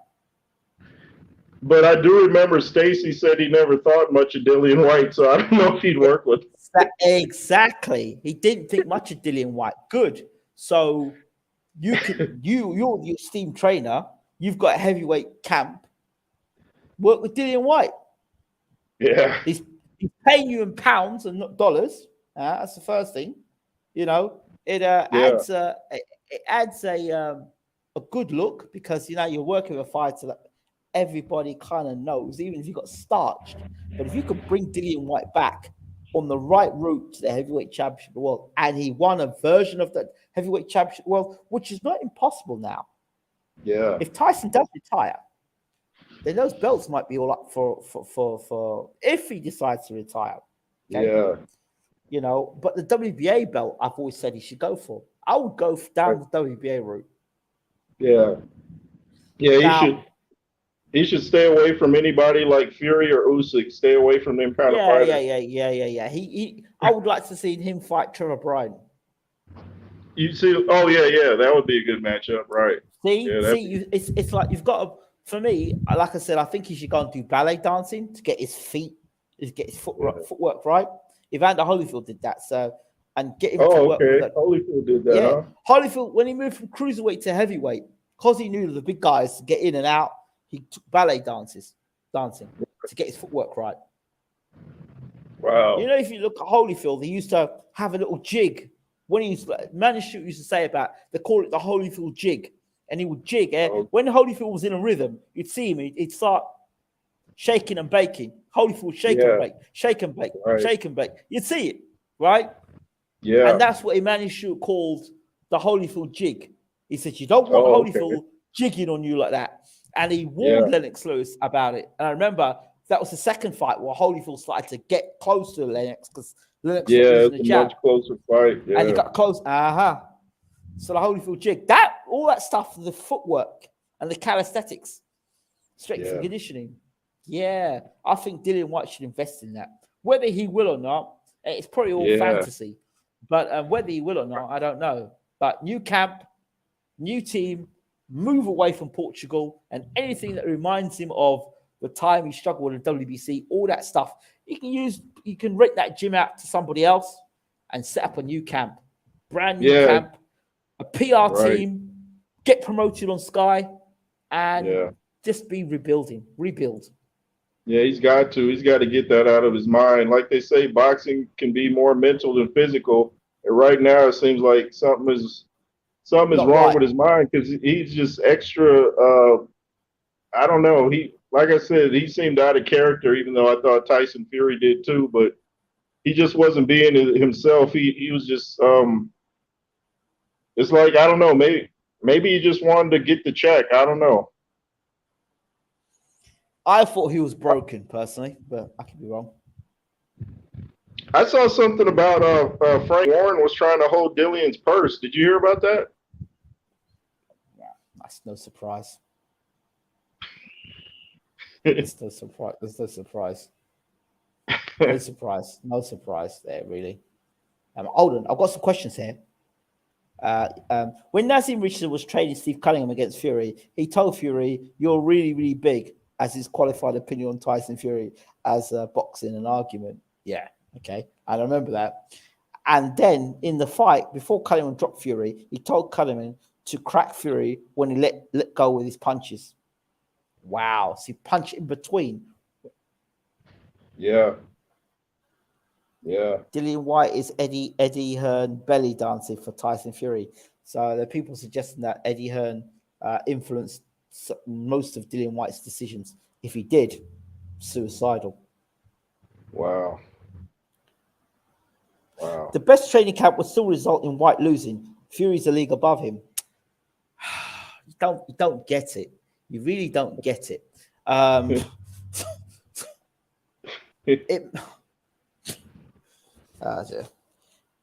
My logic is I'd much rather watch a fight because when you said Dillian Whyte, Tyson Fury, I image the best Dillian Whyte coming forward and fighting Tyson Fury. I don't think Tyson Fury is leagues above Dillian Whyte. I don't believe that because that's why I think that people blow it out of proportion, right? Remember, it was only a fight ago he was getting knocked down by a one-handed fighter, yeah? A one-handed fighter. Yeah. So I think Fury's kind of leagues above him because he knows how to use his attributes. Like he knows how to use that height. He knows how to use his reach. But Dillian Whyte did not fight anywhere near what he can do. There was no double jab. There was no foot position to get yourself in position. He came out boxing like a southpaw. So that's null and void. As far as I'm concerned, it's not Fury's fault, but that was not the best Dillian Whyte in there at all. Nowhere near it. Nowhere but close. Also, we don't know how much of Fury's tactics made Dillian Whyte start doing what he did. Maybe he had a game plan and then Fury did something and threw him completely off, and he's out like a fish out of water. Okay, well, can you explain the weights in the dressing room? Can you explain the mad skipping beforehand? Can you explain them turning southpaw? Can you explain how the Shadow Knight was not the head trainer? It sounds to me like a complete disorder. Yeah, I see your point.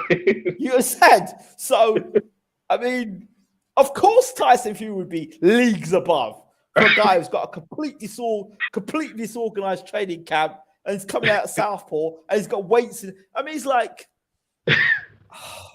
look, like he was doing CrossFit in the dressing room before he came out. Yeah. CrossFit, that sort of stuff that you probably do like an amateur bout, and not even an amateur bout you do. Like, it's like so. Yeah, I was like, what is he doing, man? I was like, so it's like look, okay, I'll give you a good example. The Man United football team, great example. The Manchester United football team are going for a terrible time at the moment. They've got Cristiano Ronaldo, one of the greatest players of all time. You've got Harry Maguire, absolutely garbage defender, right? Their team are falling, like they're playing absolutely terrible football at the moment. But Man United as a team, as people know them, they're a great team, as people know them. But what they're performing like at the moment is garbage. So I use that as an example to say is, well, what I'm saying is that Dillian Whyte did not give the best account for himself. But yes, Fury was a part of that. Yeah. But when you don't have a quality training camp, I'm sorry, that doesn't help. Yeah, man. I just I enjoyed the fight. I enjoyed watching it, but like I said, if he wanted a rematch, he'd really have to change some things because that performance was like, I think that was his worst performance ever. Yeah. Let me ask you this. When it was first talked about Dillian Whyte versus Tyson Fury,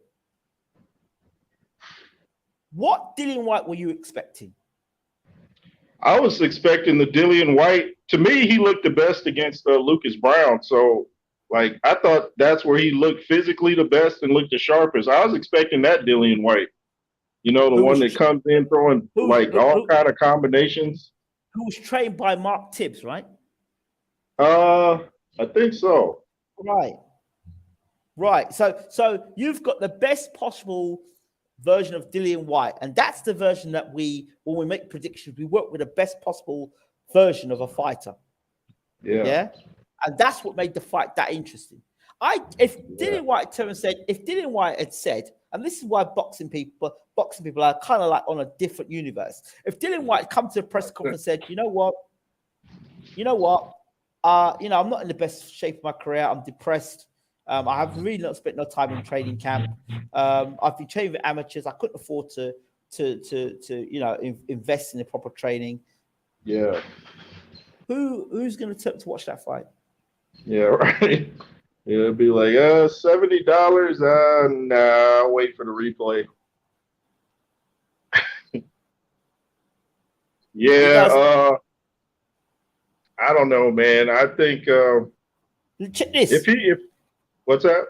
John Smith says, I know Dillian listens to your channel for a long time, Ingram. Disappointed he hasn't listened and instead seeks advice from Hearns. His best performance, Parker, done a better job on him than AJ. Brown was a joke of a fight. He was shot and so fat. Yeah, the Parker fight was a good fight. Yeah, that was a good fight, yeah. But the Rivas fight was a good fight because Rivas was underestimated as well. Yeah, now Rivas is Bridgerweight champion of the world now. Right.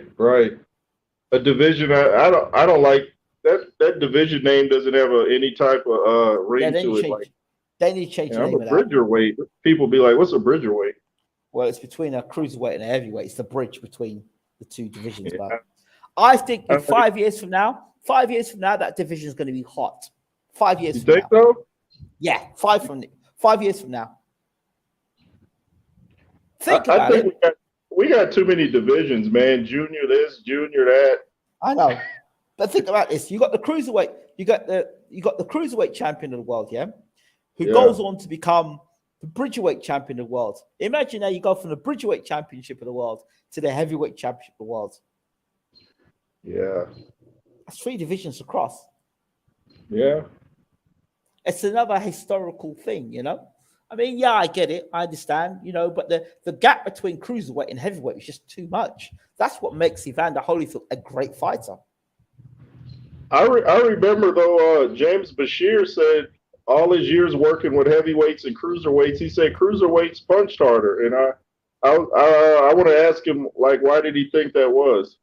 Yeah, because the speed times strength, speed times strength equals power. Right. Look at Wilder. It's the speed of the punch, and the punch you don't see. It's the one that's knocking you out. Oh yeah, every time. Yeah. I mean, I would like to see Wilder come back. Yeah, I hope he does. I still wish him and AJ would get it on at some point. I mean, who cares if it's for a belt? I just want to see him fight. Yeah, it's how that fight gets negotiated. As long as Eddie Hearn's got anything to do with it, it's not happening. Yeah, it's not happening. Yeah. You think? Look at AJ's career. What's the biggest fight AJ's had in his career? Honestly, they said, "Oh yeah, Eddie would have done a better job with Tyson." I don't think so. What's the biggest fight AJ's had in his career? I would say Klitschko. How many years has that guy been fighting? Yeah. Wow. The biggest fight in Anthony Joshua's career have been the ones where he's got his ass kicked. Andy Ruiz in America. Yeah. And back in England against Alexander Usyk. Yeah. Klitschko was on the sofa for 2 years. Yeah. Yeah. Mr. Mack, I'm very aware of what Usyk did as a cruiserweight. We covered him as a cruiserweight from the start of his career right on this channel, and we had live interviews with Mr. Usyk on the channel. So I'm quite aware of what Usyk did as a cruiserweight. Thanks. And James Elliott Bashir actually was training Usyk to become WBO cruiserweight champion of the world. So we're very, very aware. Thank you. Go ahead. You're saying. Oh no, I was just what was I talking about? I forgot my point. Yeah. So I don't know. What would you do? So if you had Dillian Whyte came to you and said, "Bruv, I don't know, man. I don't know what I should do in my career."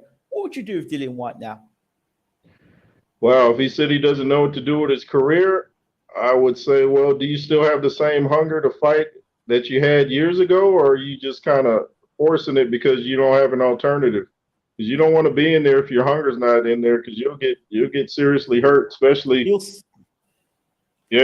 a heavyweight. You don't want to go in there thinking about, what movie you're going to watch after the fight. You got to be focused for the whole 12 rounds. And if he doesn't know, what's that?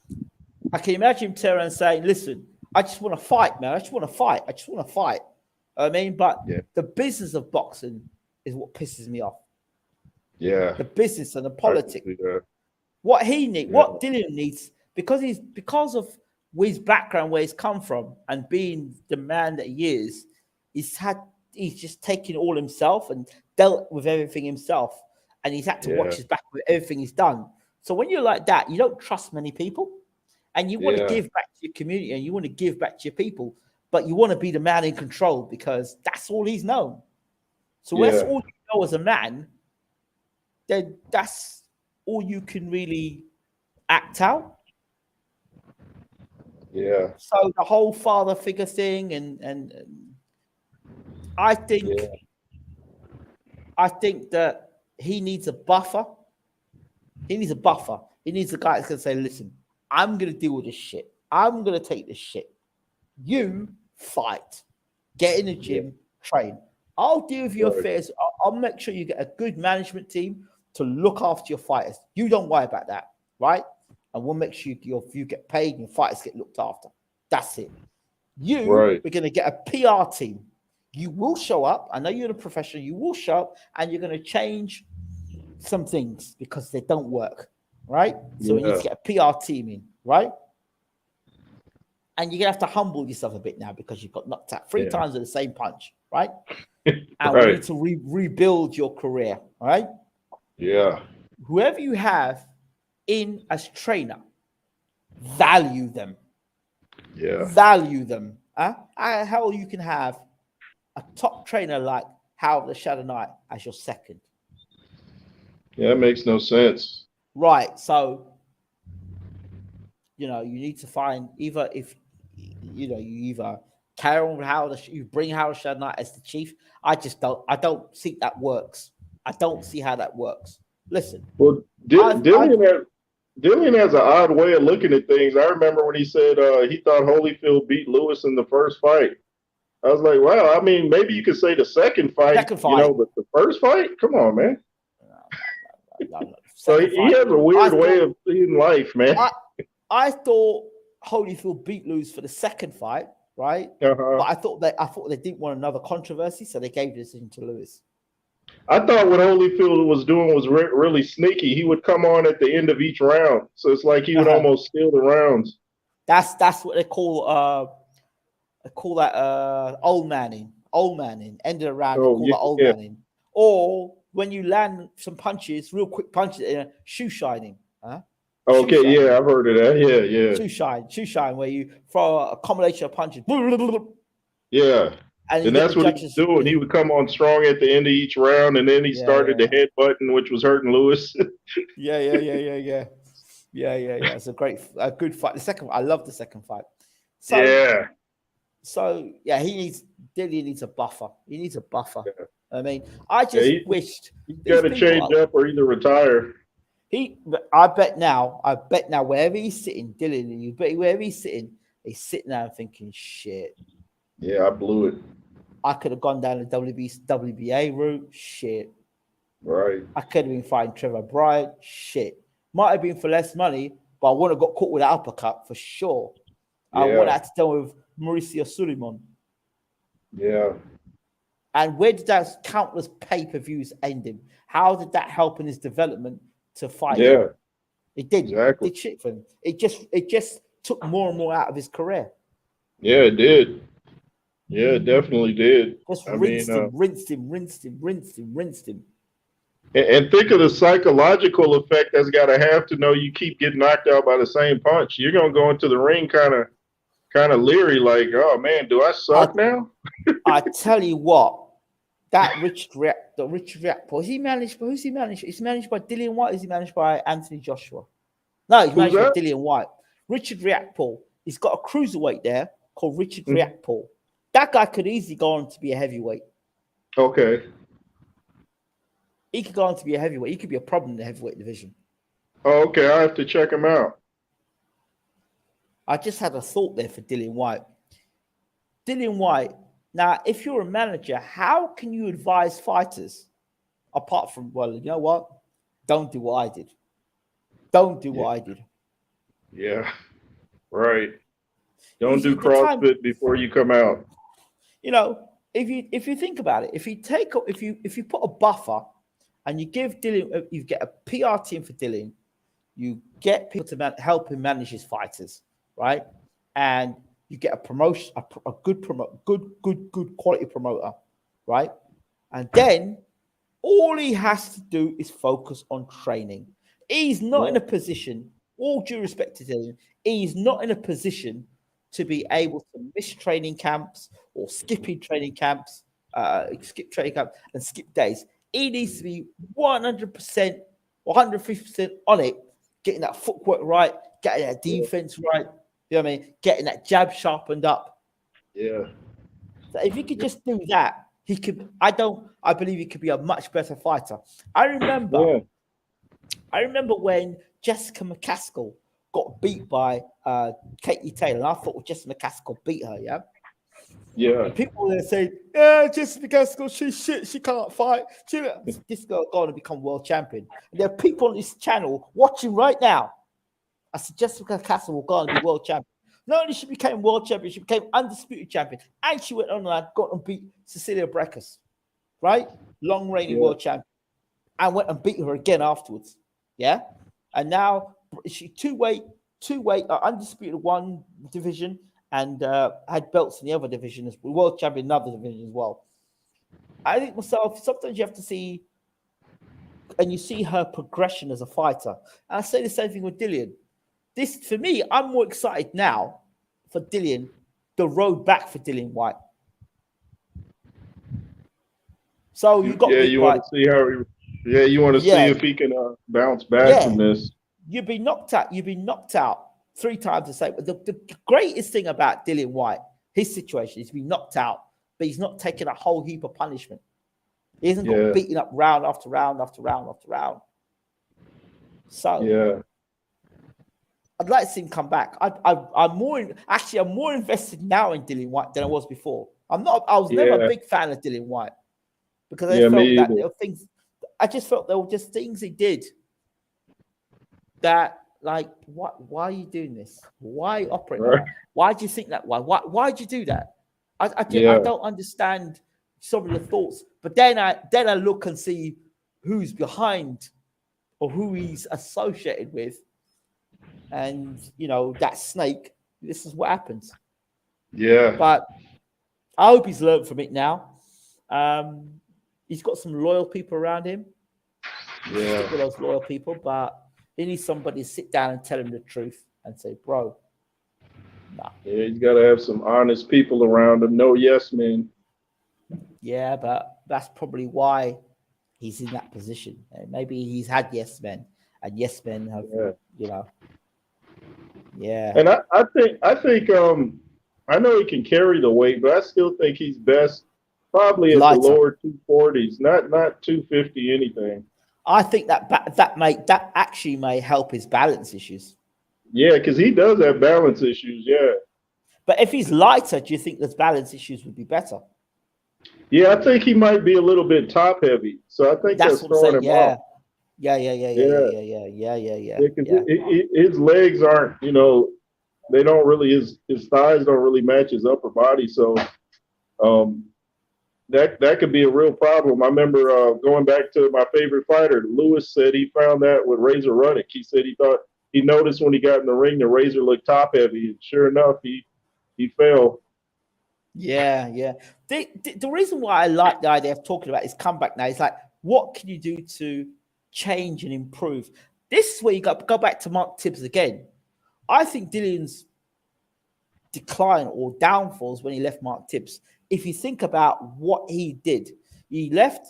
He had Banks in his corner when he fought Joshua, and he was not fit and he was not in shape, and he had the shoulder injury. Comes back, and he goes on that tremendous run to becoming #1 contender. When he left Tibbs, I don't think he improved. I think he actually improved when he was with Tibbs. When he left Tibbs, I think he just went downhill from there. I really do. Yeah. I really do. Too. Why did he leave Tibbs? I don't know. The story was that Tibbs was. It was June. I think it might have been June. Could have been. Was it COVID time or something to do with Dillian not being able? He wanted to be in Portugal and Tibbs wanted to be in England. I don't know. I didn't get down to the bottom of that, but I think Tibbs was good for him. I never saw Dillian. I don't know. I never saw Dillian come into camp, come into a fight looking terrible like he did in this fight. Yeah, this was horrendous. I mean, and I think Tibbs might have helped. Tibbs might have helped Whyte through the situation he was dealing with. You know, he's got a lot more experience. He's been there, seen it, and done it. Tibbs, of course. Jimmy Tibbs, obviously his father, Oh, okay. right? So his father would Yeah. have, yeah. And people forget the whole chemistry thing. Sometimes Yeah. a trainer might like maybe even have more skills, but you just don't mesh well with them. Sometimes chemistry is everything. So And if you, maybe he's not meshing with Harold Knight or something. Maybe they're not. Maybe they're on two different pages or something. or if, oh, look at this comment here.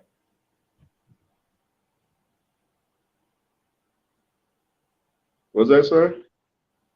Dillian made $8 million. He did the right thing. Good. I'm glad He did you the right laughed. thing. I'm glad you laughed. I'm glad you laughed.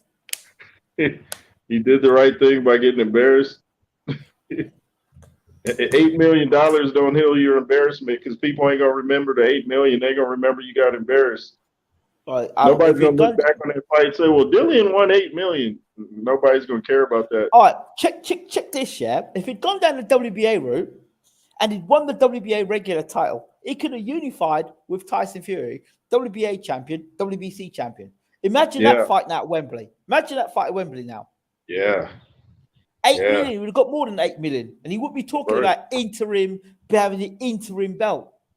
Think about the money he could make. So this comment here, it just proves that people understand the business of boxing.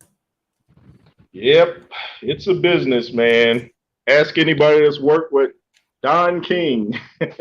Business, listen, actually, I've got to say, I have indirectly worked with Don King, and I've got to say, when I was in the UK doing the Stavern Joyce fight, the UK hierarchy wanted to block me from getting into the arena. Oh wow! And yeah, Stavern gave me his bracelet to get into the arena, and they had VIP pass to go all around the arena. It was funny. Oh wow! So yeah. Oh, that's cool. Yeah, it's cool. I always liked Don King. I thought he put on great cards, and he was exciting to watch. I like to hear. I would watch all his interviews. I missed that guy. Absolutely. I remember when he put those. He did that tournament. In a middleweight tournament, quite a few tournaments. At the middleweight tournament that had Keith Holmes in it, and Bernard Hopkins. Remember that one? Hopkins. They did the heavyweight tournament as well with Mike Tyson. Yeah. Tyson's road to becoming undisputed. Yeah, definitely. Right. Yeah. Don King would make you get your money's worth because he knew when Tyson was fighting, it could be over in a round. So he put good undercards so you feel like you got your money's worth. Oh yeah, Tyson. Don King's number one. I know people don't like Don King, but I just love Don King. I love what he produced in terms of fighters and events. Yeah, even his press conferences were epic. I used to record the press conferences. I remember when I was training in America and in a gym in Florida, Miami, Florida, and I was training, and I remember in the gym, somebody said, "King is here." Oh, wow. And Randall Bailey was in that gym. That's where the gym Randall Bailey used to train. And I remember hearing somebody said King was there. It was my first experience. King is here. I'm like, King? King? And all I saw was fighters picking bags up and walking out the gym. And I'm like, wow, this must be some real king. Wow, like, walking out, huh? And the trainer said, London, look outside. So I went outside. I saw this limousine, big limousine, flags on the end of it, American flag. I'm thinking, King? I said, It can't be Don King, could it? Jesus. All I saw was a door open, and there he was, Don King. Wow. Only in America. And all the trainers, he says, London, get out! And all the fighters, the trainers, and everyone gone. Don had arrived. I'm like, that was incredible. So that's my deal with Don King. And wow. Yeah, man. There'll never be another Don King, man. There certainly won't. I mean, I've heard people try and compare Don King to Eddie Hearn. I'm like, what? That's two different personalities. Yeah, can't compare the two, can you? Nah. I mean, I like Eddie Hearn, but he doesn't hold my attention like Don King used to. No, it can't. No, it can't. Would you want to see Wilder versus White versus Wilder or AJ versus Wilder? I would want to see AJ versus Wilder. I've Yeah, no AJ business. versus Wilder. Yeah, Yeah, White would White versus Wilder would be a great press conference, and the face-off would be fantastic. yeah, But there's some history between those two, bad history between those two guys, White and Wilder. yeah. But for the safety of Deontay, for Dillian Whyte, although I don't know if I've seen Deontay Wilder knock anybody out with an uppercut. Yeah, I was just thinking. I don't think I have seen that either. I think he might have hit Stavern with one, but I don't know. I don't know if that was the shot that took him down. I don't think it was. No, I don't think it was either. Yeah, but he might be working on it once he sees everybody else is working for them, so he might try to perfect that punch. But it might leave himself. Yeah, but it might leave him vulnerable to getting hit. You know what? Actually, you know what? I take that back. I'd rather see. I would see White versus Wilder. I would see White versus Wilder. I would see. Yeah, I would. Only on the basis of White. Nah, AJ versus Wilder. Leave White. AJ versus Wilder. Yeah. AJ versus Wilder. I still favor AJ in that fight just because he's the better fighter, and I don't think even when AJ was losing against Ruiz, he kept getting up even if he was on shaky legs. So I would still favor AJ. Yeah, but if Wilder hits you with that right hand, there is no getting up. If Wilder hits you that right, do you think Wilder hits harder than Klitschko? Which one? The one that Vladimir. No, I think Wilder hits harder than Vladimir. Yeah, Vitali now. That's a different conversation. Yeah, Vitali was, to me, he was the best Klitschko. I understand that Klitschko, Vladimir is thinking of coming back, and I believe that because I remember. Yeah, I remember Uncle Bashir at the end of when I was in the hotel, Vladimir Klitschko's hotel when he was in London after he beat Joshua, after Joshua beat him. I remember sitting down with Bashir, and he said that don't be surprised if Klitschko comes back. I've seen Klitschko working out and stuff like that. And I think I heard him say that too. Yeah. So I think Klitschko will come back. Klitschko saying once the war is over in Ukraine, he'll come back. Wow. I think he still would do good too. There's a lot of guys he can beat. Yeah, I heard. Because Klitschko, he's not really his speed and reflexes. He's more fundamentals: the jab, the right hand, and footwork, decent footwork. Klitschko. And he's disciplined. He's a gym rat. He's disciplined. Yeah. So he'll beat a lot of these younger guys who are not disciplined. Yeah. It's just picking and choosing who to fight, just like Foreman did. Pick and choose your opponents. I know personally, if I was going to fight somebody, I'd want it to be a younger guy because they ain't really got no discipline. I think actually Klitschko, Dillian Whyte. Ooh, Klitschko, Dillian Whyte. Yeah, Klitschko would blast him. We've got an older Klitschko now. Yeah, I think I think he would. I don't see Dillian going past 5 with him either. I will take that. I will take that fight if I'm Dillian. I will take that fight. Of course, I want to. You need to get 2 or 3 fights, but I will take that fight. I will take that Klitschko. Remember, Dillian Whyte sparred Klitschko back in camp, back in the day with Bashir. Back in the day, yeah. Yeah, so I will take that fight. Yeah, I think the fighters on that level are so smart, though. Like, I'm not saying Dillian's not smart, but I think when he gets fatigued, I think once he gets tired, all his I think everything he learns kind of goes out the window, and he starts trying to. Yeah. Absolutely. But I'd still take the fight because I think it's a fight that still got excitement there in that fight. I think. Yeah. But Dillian would have to show me in the 3 fights he's come back, he'd have to show me that he's working on new things and he's got a change of mindset. Yeah. Or at least the stuff that he's dealing with is dealt with. You know, he's well rested. The issues with WBC and Suleiman and all that stuff is dealt with, and he can move on. Yeah. Now, you talk about the 8 million. Let me come back to that 8 million thing a second. Oh, he's gone. Oh, you had to go, maybe.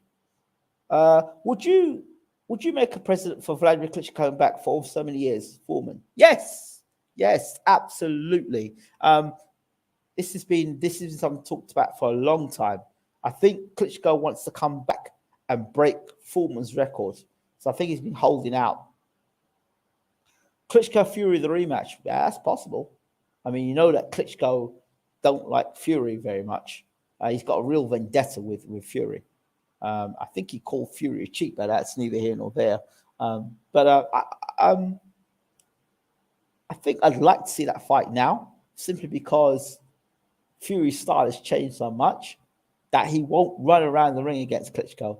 He'd go out there and try and knock Klitschko out, which would make for a much more exciting fight. And if Klitschko lets his hands go, I think it makes it into fight. Fury wins the fight, I believe, but because of the style now, I think it makes it interesting. Right. I want to give a shout out to Jay Roos. Now, before I go, let me just show you something. When you get a chance, please get across, support our new channel.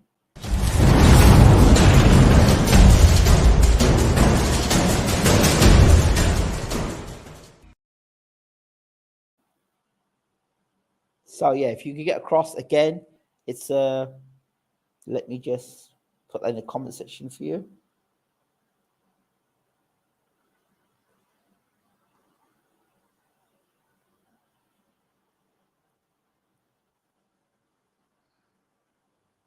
So if you can get across, please subscribe to the channel, get across, have a look. It'd really be great if our subscribers and supporters could jump over to that channel. Hey, Jay's back. Go ahead, Jay. Yeah, my phone was about to die to get the charger. Okay. So you're saying? Yeah. Oh, yeah. What were we talking about? Klitschko versus Dillian? Yeah. Yeah. But Dillian's got to show. No, we were talking Fury versus Klitschko, the rematch. Fury versus Klitschko. Yeah, I heard Klitschko was having some personal problems in that fight, so I think he'd fight a lot better, but I would still favor Fury. I'm a Fury guy from now on. I'll never go against Fury unless maybe AJ. I don't know. I think it's exciting. It's more exciting fight because you've got. Whoa, are you still there? Yeah. I felt a bit like Anthony Joshua upside down, right side up.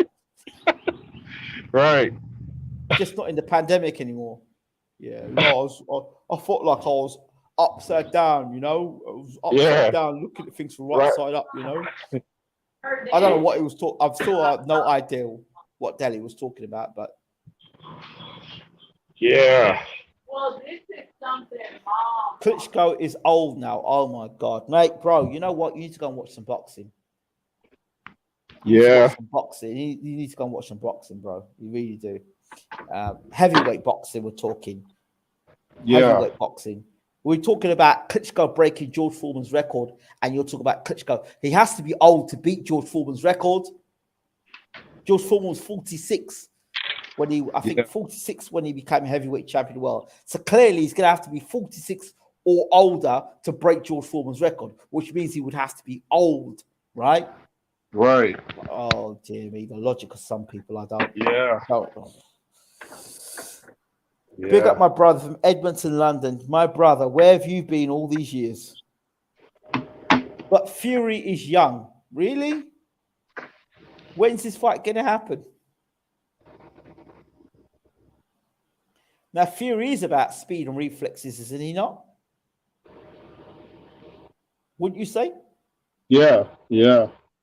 So we know speed and reflexes go. Yeah, I think it will be a different fight this time because I guess working with Sugar Hill, he's trying to for more power punches. So it would be a different Yes. fight, you know. A better So, fight. If Klitschko yeah, lets his go ahead. both Klitschko's chin isn't The greatest. indestructible either. No, but his right hand is pretty decent. Yeah, it is. Yeah. So if Klitschko could come out and just let his hands go, let his hands go, let his hands go. He dropped Joshua, let his hands go. He's a better, he puts his punches together better than Wilder. Yeah. Oh yeah.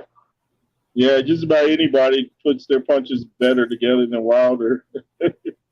But Wilder's got that, you know, and Klitschko can punch. He can punch. He's proven to have real knockout powers himself. So Yeah. I think it's a great fight. Klitschko to Fury now, not dancing around the ring anymore. Klitschko, you know, he's gonna want to he's gonna let his hands go. Those two guys fighting. I think it's a really good. I think it's a better fight now in 22 than it was then. Oh yeah. I agree. That first fight, I can't even watch it again. It was a snoozer. And if you think about it, how many fighters in the heavyweight division have got the skill set, fundamental skills to match Fury? Yeah. Very few. Right. But Klitschko could match that, I think. Yeah, Klitschko's a solid guy. I mean, great I don't jab. know. It's like, he's got the jab, and he likes to do that 1-2 clinch, you know. He's got the height as well. Right. So I mean, it's a good fight. It's a good fight. I would pay to watch it. Absolutely. Because you got skill for skill there. Fury's not going to be running around the ring no more, huh? Yeah. Right. Yeah. So if he doesn't run around the ring, it gives Klitschko more chances to be able to nail him with a good shot. Yeah. Yeah, and who was it? Chris Arreola said that Klitschko. Well, I think he fought the older Vitaly. Yeah, he said he hit him so hard he thought he went through his head. At the age of all sportsmen is going up. Look at Federer, Djokovic, or Nadal in tennis, and look at the Lewis Hamilton and Alonso in motorsport. I could go on. Sports science has changed the game. It has. People are looking after. I guess generally people are looking after their bodies better. Yeah. And also have got the money to look after themselves better, and the access to getting those things better. Yeah.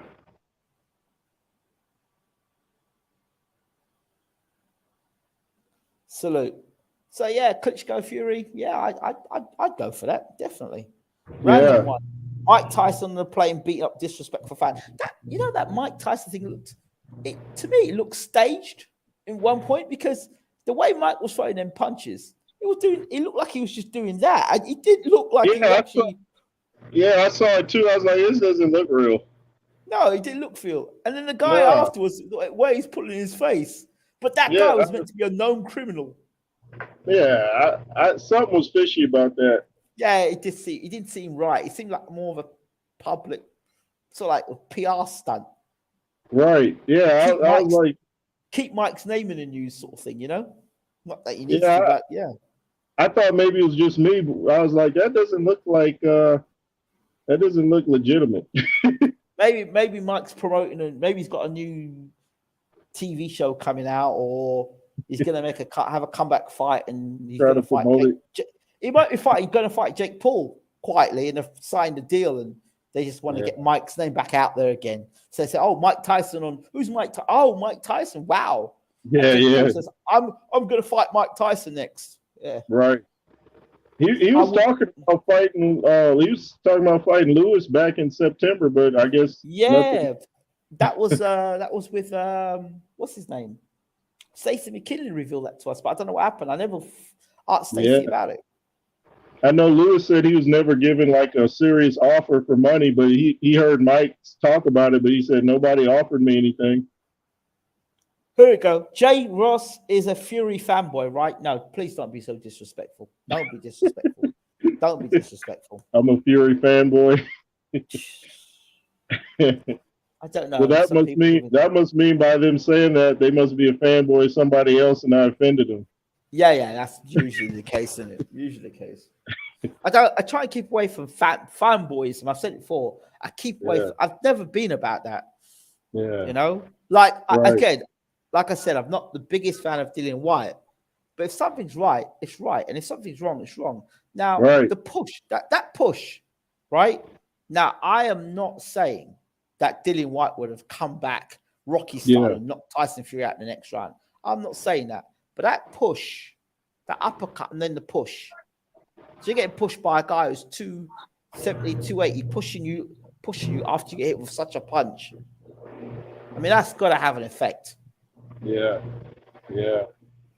It made me think of when Lewis knocked out Tyson, he kind of gave him a little shove at the end. Now, think something. If you hit him with the uppercut and he fell, yeah, and then you hit somebody uppercut and you push them, which is going to have more impact, the push or Chester? So then when his head hits the canvas, boom, yeah. After that push, you've got Tyson Fury's weight plus the uppercut hitting the canvas, boom, and then you just fall, boom, from an uppercut. The impact will, the second one getting hit and pushed, will scramble your brain even faster. That looked like an old man trick there. That looked like a trick there, like Right. you know, just like when Lewis used to hold and lean on people's backs. Yeah. So you lean on your back to take it out of your legs. Right. That move there, when you think about it, again, when you throw the uppercut and push him, that makes sure that when he hits the canvas, bang, he hits the canvas. Yeah, that's a good point. It gives you that little extra. So when you get up, you're really all over the place because he was gone. Right. So so I would like to see that uppercut hit Dillian Whyte without Tyson pushing him. Yeah. And whether Dillian Whyte would have got up the same way, because he got up. That was a tremendous shot he got hit with, plus the push. And to me, it looked like it kind of grazed his cheekbone too. It didn't look like it was under the chin. It looked like it kind of hit him right here. Yeah, but it's a push afterwards, and he was tired. So tiredness. So you're tired as well, so you can't defend your body. So you're just going like you're not bracing yourself for the shot. You're tired, you're exhausted, and you're being pushed. Yeah. That has got to have an impact on when you land. Yeah, and pushed by a big man too. So that definitely had to have an effect. Here at Sky, we call it straight down the middle. Oh God. Right. Sky. So it's just to wrap up. Is there anything you want to say? Well, I'm just looking forward to Joshua Usyk too. I hope that's in July, but I guess it's not finalized. But I'm really into the big guys more than all the. I like thinking about Spence and Crawford, but it doesn't quite get me as excited as it does seeing the big dudes go at it. So looking forward to Joshua Usyk if it happens, and I hope Coach James is in Joshua's corner because it'll be a different fight. If he isn't in the corner, then I'm concerned. I think we should turn the TV off. Yeah. But Usyk, one of the interviews I did yesterday, we had a Eastern European correspondent, and that's on the member section. We found out that Usyk's wife was threatened by Russians. She what now? She was threatened by Russians. Oh, wow. And also that Usyk's house got broken into. Oh. Yeah. Wow. Yeah, that's after moving his family the first time. Yeah, I guess it'd be kind of hard to focus on a fight with all that going on, huh?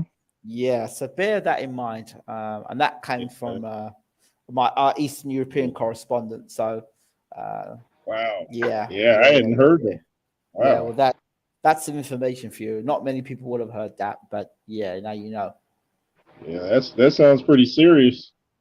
Yeah, it's pretty serious. So does that have an impact on Usyk's mindset going into Joshua fight?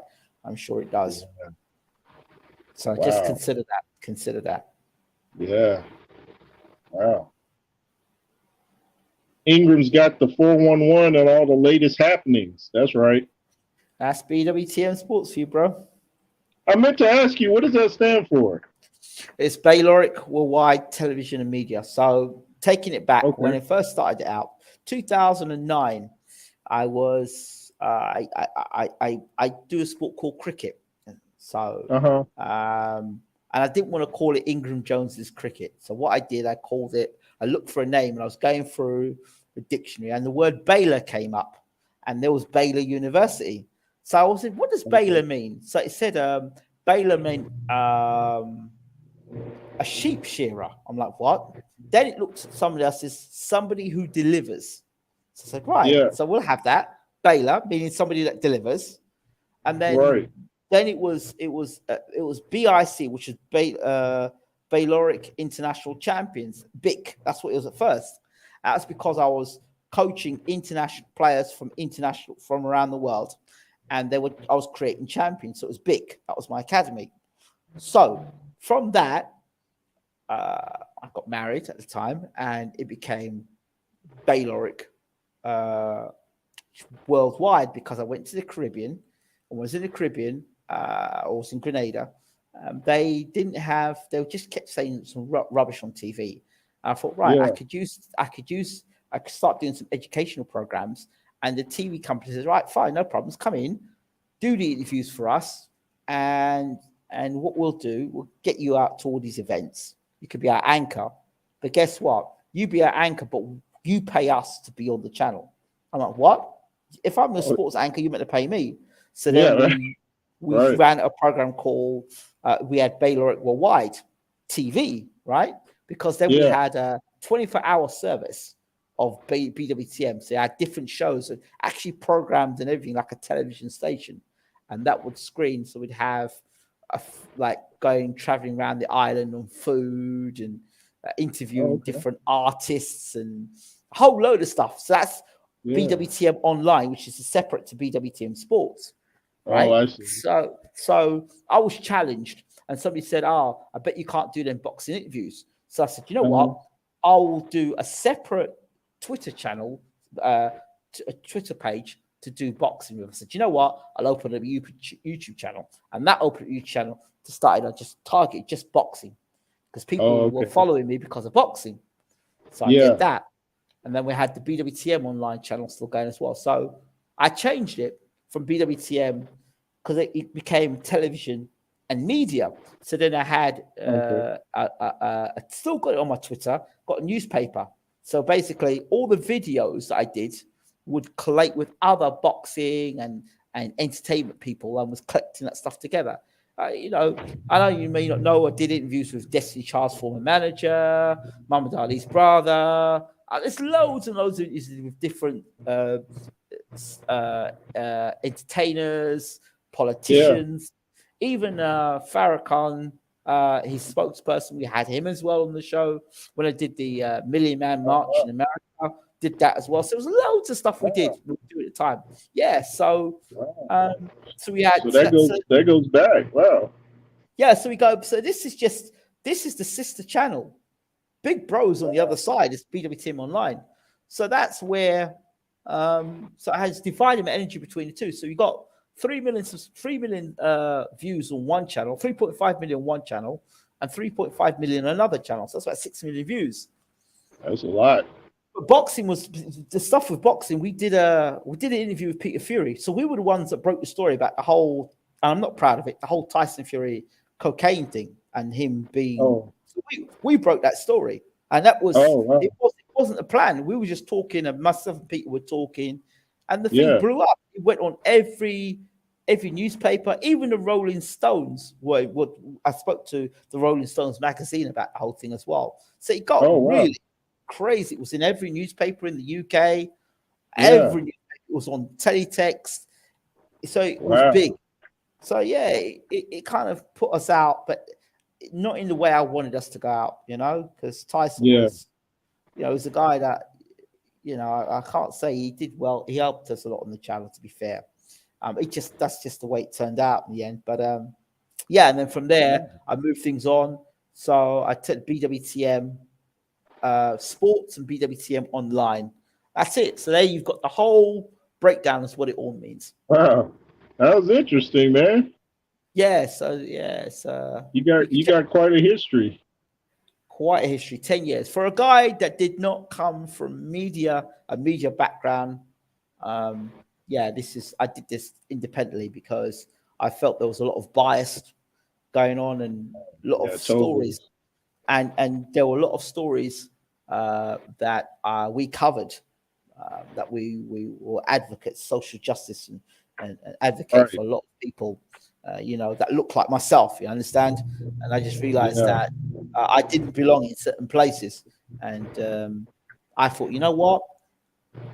Own your shit, not ownership. Own your shit. Yeah.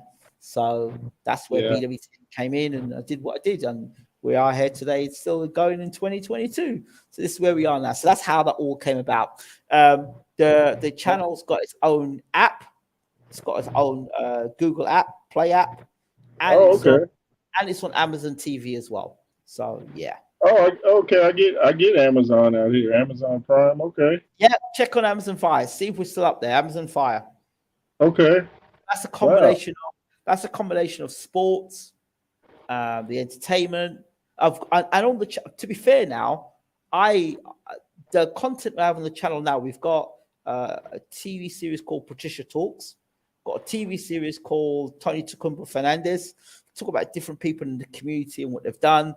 We've got a law show on different laws within the Caribbean and how they works from a top solicitor. She worked at the highest court in the UK, and now she's working in the Caribbean. So got that as well. So yeah, it's quite a few things on the website as well. So yeah, I'm happy about it. I'm happy about it. Looks like the B in BWTM is for blowing up. Blowing up. Well, yeah, I think after all the interviews and talking to the fighters, and you get tired of that. I get tired of it because you end up asking the same. Oh, you ask the same questions, or like I did one interview with Eddie Hearn, and that interview, because of the type of question I ask, people ask questions based. A lot of people ask questions based on the moment. I ask questions based on longevity. Yeah. So you can watch an interview of mine and you can watch it 5 years' time, and it might have been done 5 years ago, but you still get that longevity where you could say it's not based on the moment, it's based on the future. So that's a nice little tip, man. I'm gonna use that one. Well, hey, great. So you look at, I did an interview with Eddie, and I was talking to Eddie about throwing Kell Brook under the bus. And I said to him, do you throw your fighters under the bus? He said, no, I don't throw fighters under the bus. We damn well know you throw fighters under the bus because there's a lot of fighters you've thrown under the bus. I asked him about Al Heyman. I said, what do you think about Al Heyman coming to the UK and having a TV deal? That's not possible. That's not going to happen. Al Heyman would have to do this, that, and the other. Bullshit. Al Heyman came to the UK and we put on a few fights. Spence. We saw Spence fight Garcia. We saw Thurman fight Pacquiao. Fights in the UK we saw because of on ITV4 because of Al Heyman and PBC. So we got to see those fights, and I thought that was, and Hearn said it couldn't happen. So, and he actually opened up within 30 seconds of that interview, said that he's a bullshitter with a smile, like a second-hand car salesman. He hasn't admitted that. Right, he hasn't admitted that in any other interview else, and he hates me for that, and I don't care. I don't care. I don't interview you based on. I don't interview based on my. Excuse me. If I admire you, then maybe my questions will be a bit more favorable to you. But if I know that you think you're clever and you're smart, I'm going to ask you questions that you will undo your own self with. Right. That's what it is. And that's what it is. You know what I mean? So, but at the end of the day, people are looking for answers. People are, for the most part, who've got any sort of what's the word? Conscience. Will listen to an interview and go, hey, is this you've done this. You've got a track record of lying.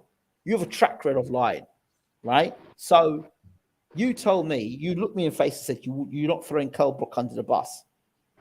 Well, what have you done since? Yeah. What did you do with Anthony Joshua? Yeah. They should have fought Trevor Bryant. But because he Yeah. didn't want to do business with Don King, he went to Al Heyman and he let Andy Ruiz in. And that was disastrous. And Anthony Joshua has not recovered from that fight. Nah. I don't care what anybody tells me, he hasn't recovered. Yeah. Yeah, he's been a bit gun shy ever since. Yeah, well, he hasn't been the same fighter since. Nah, he's And I warned people when he went out to America, it's not a good look. It's not a good move. Do not go out to America. Do not fight Andy Ruiz. Andy Ruiz was an old, wily old fox. Ruiz was playing the old nice guy thing. And when Anthony Joshua handed his belt over to Ruiz, I said, what the hell is this? Yeah, that was he played right into Usyk. Kind of did the same thing to him as well. He kind of buddied up. He did learn his lesson. He did learn his lesson from the Ruiz fight. This is war, man. You're getting ready to go into war. You can't be sitting there smiling with him, and you can do that after the fight. Yeah, but we know that he said he's going to go to war with Usyk and all that stuff. But I said Joshua wins and loses that fight mentally. Yeah. And the only one I think that can get inside of Joshua's mind and set him right is Bashir. That's what I think. That's what I mean. To me, that's a no-brainer. I don't know, like. Yeah, it's a no-brainer. It's a no-brainer to a non-boxer. Do you understand what I mean by that? Disrespectfully, but it's a no-brainer because it's a no-brainer that Howard the Shadow Knight should be the trainer for Dillian Whyte. It's a no-brainer that Bashir should be the trainer for Anthony Joshua. Yeah, it's a no-brainer that that Wilder really should listen to Mark Breland, but it's a no-brainer that it would be better him getting a heavyweight trainer in who trains heavyweights rather than a welterweight trying to train a heavyweight. You can't as a welterweight.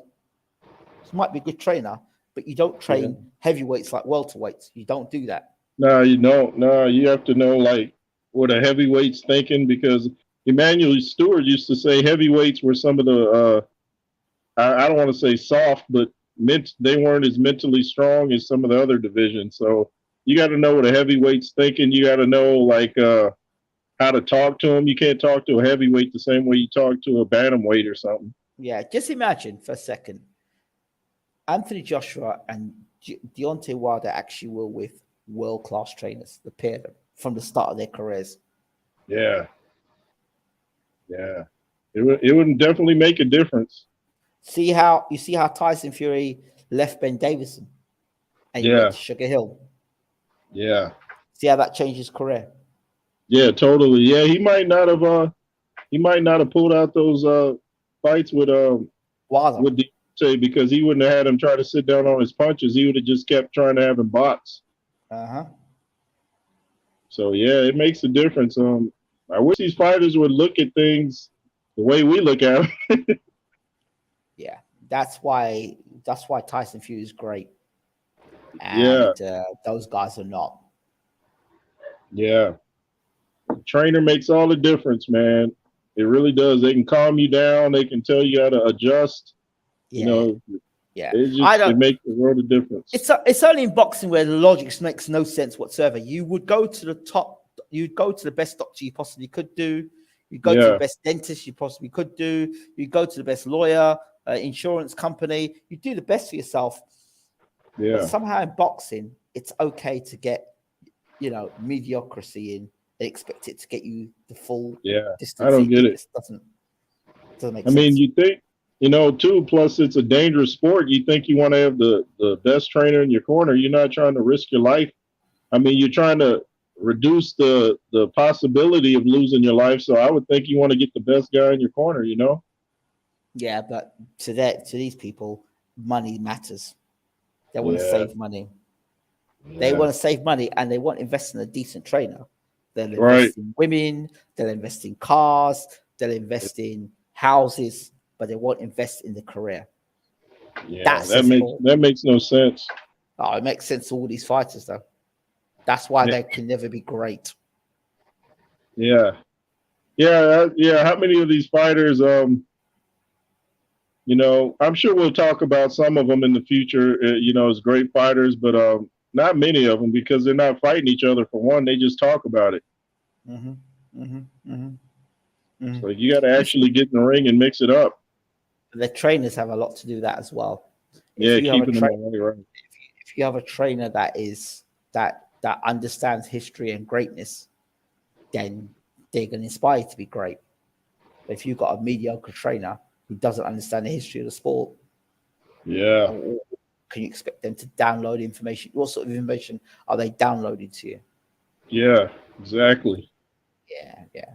So, do you want to say anything to wrap up? Oh, well, I'd like to say thanks for having me on. I look forward to doing it again. This is one of the best boxing shows on YouTube and anywhere, and I appreciate you, man. Thanks for having me on, and LSR forever. That's what I end my videos with. And where do people find you? Where do people find you? Oh, you can find me on YouTube, the J Roos Theory, or my backup page in WJ, the world's most dangerous boxing platform. You can find me on there, and I go live with Andrew Tucker when there's big fights too. Shout out to Andrew Tucker World. So thanks again for having me, Ingram. Class act. Shout out and tell Andrew he's welcome anytime. Yeah, he was excited. I told him that you wanted his number, so he was excited about it. He doesn't have a WhatsApp. I think he can't get it on his iPhone, so we're gonna figure that out. Let me think. If he hasn't got WhatsApp, if he's got email, we can email it. Email? Okay, yeah, I'll shoot you his email then. Yeah. That sounds great. Thanks again, bro. All right, I appreciate you. Thanks for having me. Take care, champ. Okay, you too, man. Have a good one. Always. Take care. Peace. So there you have it there, J Roos. Thank you, Leif. Was a fascinating interview you did. This is the end of BWTM. Well, thank you again for supporting, as always, Leif and the other people in the room. You've got an insight into how BWTM came about. So thanks a lot. And I just wish Dillian Whyte, I wish you all the very best, brother. I hope that in your quiet time, you're able to reassess. And if you can't reassess alone, at least ask one of the people closest to you to just tell you the truth. Don't get mad at them, but allow and trust the closest person to you to just say, you know what? Just tell me what the hell's going on. What should I do? Or have I got this right? Just ask, just get your closest person, and then don't get offended, because if you get offended or get hurt, then you're not going to learn. You're going to have that teachable spirit. So let them say, obviously not no roadman tell you, but really a person who understands you, respect in the sport of boxing, who knows the sport of boxing. Said, you know what? Sit down and listen to what that person has to say, and then be prepared to make the changes necessary. Like Howard Shadow Knight would be somebody I would sit down and just let them talk with you, and just say, listen, just tell me as it is. Tell me as it is. There's a reason why you brought Howard into camp. I would let him have an audience with him, sit down, you and him sit down and talk away from the gym, sit down and talk. You know what I mean? Because if you're not prepared to do that, if you're not prepared to at least, I'm not saying that you move with Howard Shadow Knight after this, right? But what I'm saying is that you sit down and talk with him based on his experience and what he's done with Lennox Lewis and all that stuff. You've got to give the man credit for where he's been. Listen to him. Listen to what he has to say.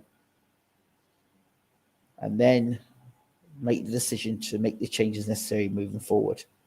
I believe that with the right changes, that you can definitely have another go at a world title shot. But I think you need to be guided.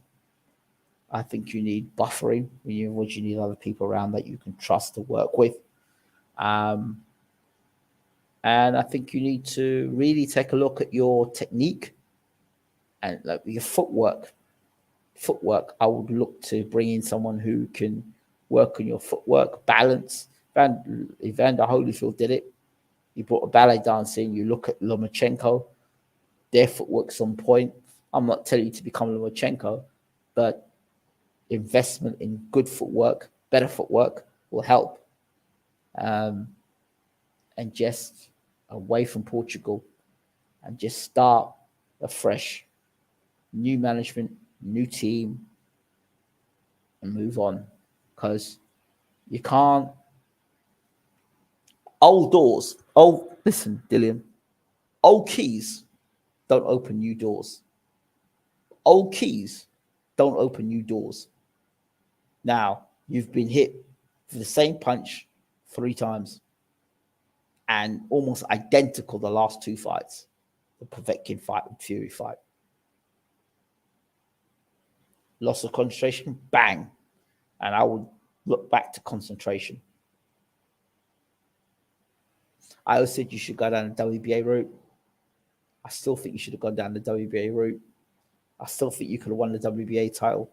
And I'm thinking now, WBA title route, winning the WBA, making a couple of defenses, and then having it all out with Tyson Fury. That would have been nice. But what do I know? I'm just a guy behind the keyboard. Remember when I said to Tyson Fury he should give up all the belts and have the Ring Magazine belt? Did he go and do that? He got stripped, right? And he came back and he started defending the Ring Magazine belt. People laughed at me. Well, it is what it is. If I'm Dillian Whyte, I sign with Ben Shalom. And you've got a good. You've been on Sky before. You've done pay-per-views on Sky before. Ben Shalom, there's a nice new movement they're going there. Nice movement. And then I'd work with a new trainer some time. But you've got to be prepared to listen, because if you're going to come back with the same attitude and do the same things again, then it's better you retire, because you'll end up getting seriously hurt, because everyone knows now you're open to the uppercut. Everyone knows you're open to the uppercut. And anyone who is at a certain level, Povetkin, Joshua, Fury, at a certain level, you're susceptible to getting hit by uppercut. So you have to do something. You have to make changes. So I believe they say as you get older, heavyweights get better. But you can only get better and better your best if you're making the attempt to change old ways. You know, I really wished that we would have been able to get our interview together. But I can assure you, I would love to sat down and spoken to you as a fellow Caribbean man. And yeah, I'd love to have had the interview with you. But it is what it is. It never happened. Way back when I met you, when you were going through that situation at the York Hall, Bethnal Green, I said, Dillian, I'd love to get an interview with you. You promised me we'd get that interview. It never happened. You know, I moved on. I left the country and I went other places and stuff. But one interview that got away. But who knows? It might happen in the future one day if I still stick at this. So I wish you and your team all the very best. But some serious questions need to be asked. This isn't like the Povetkin situation where I just come back and try and, you know, have a street rumble, because that clearly will not work on your route to becoming potential heavyweight champion of the world. I have to play the long game for a bit. Just work on sharpening up them skills, and use all that's happened now to rebuild. And you're never, ever going to go where you were there again. And you're a strong man, because for you to have gone through the stuff that you went through, and some of it might have been your own doing. You you were able to still fight. Many people would have jacked in. Many people. All these people criticizing you, never been in the ring, never had a fight, never dealt with fight for 94,000 people. With the world on your shoulders, you still went out there and did what you did. So fair kudos to that. I know it wasn't the best of what you did. I'd never believed that was the best. I knew there was something up. And then the Tony Cisse interview, that confirmed to me that just need good, straight talking people to you. Right, that's it. Thank you so much. This has been BWTM Sports Gaming. We're out. Take care.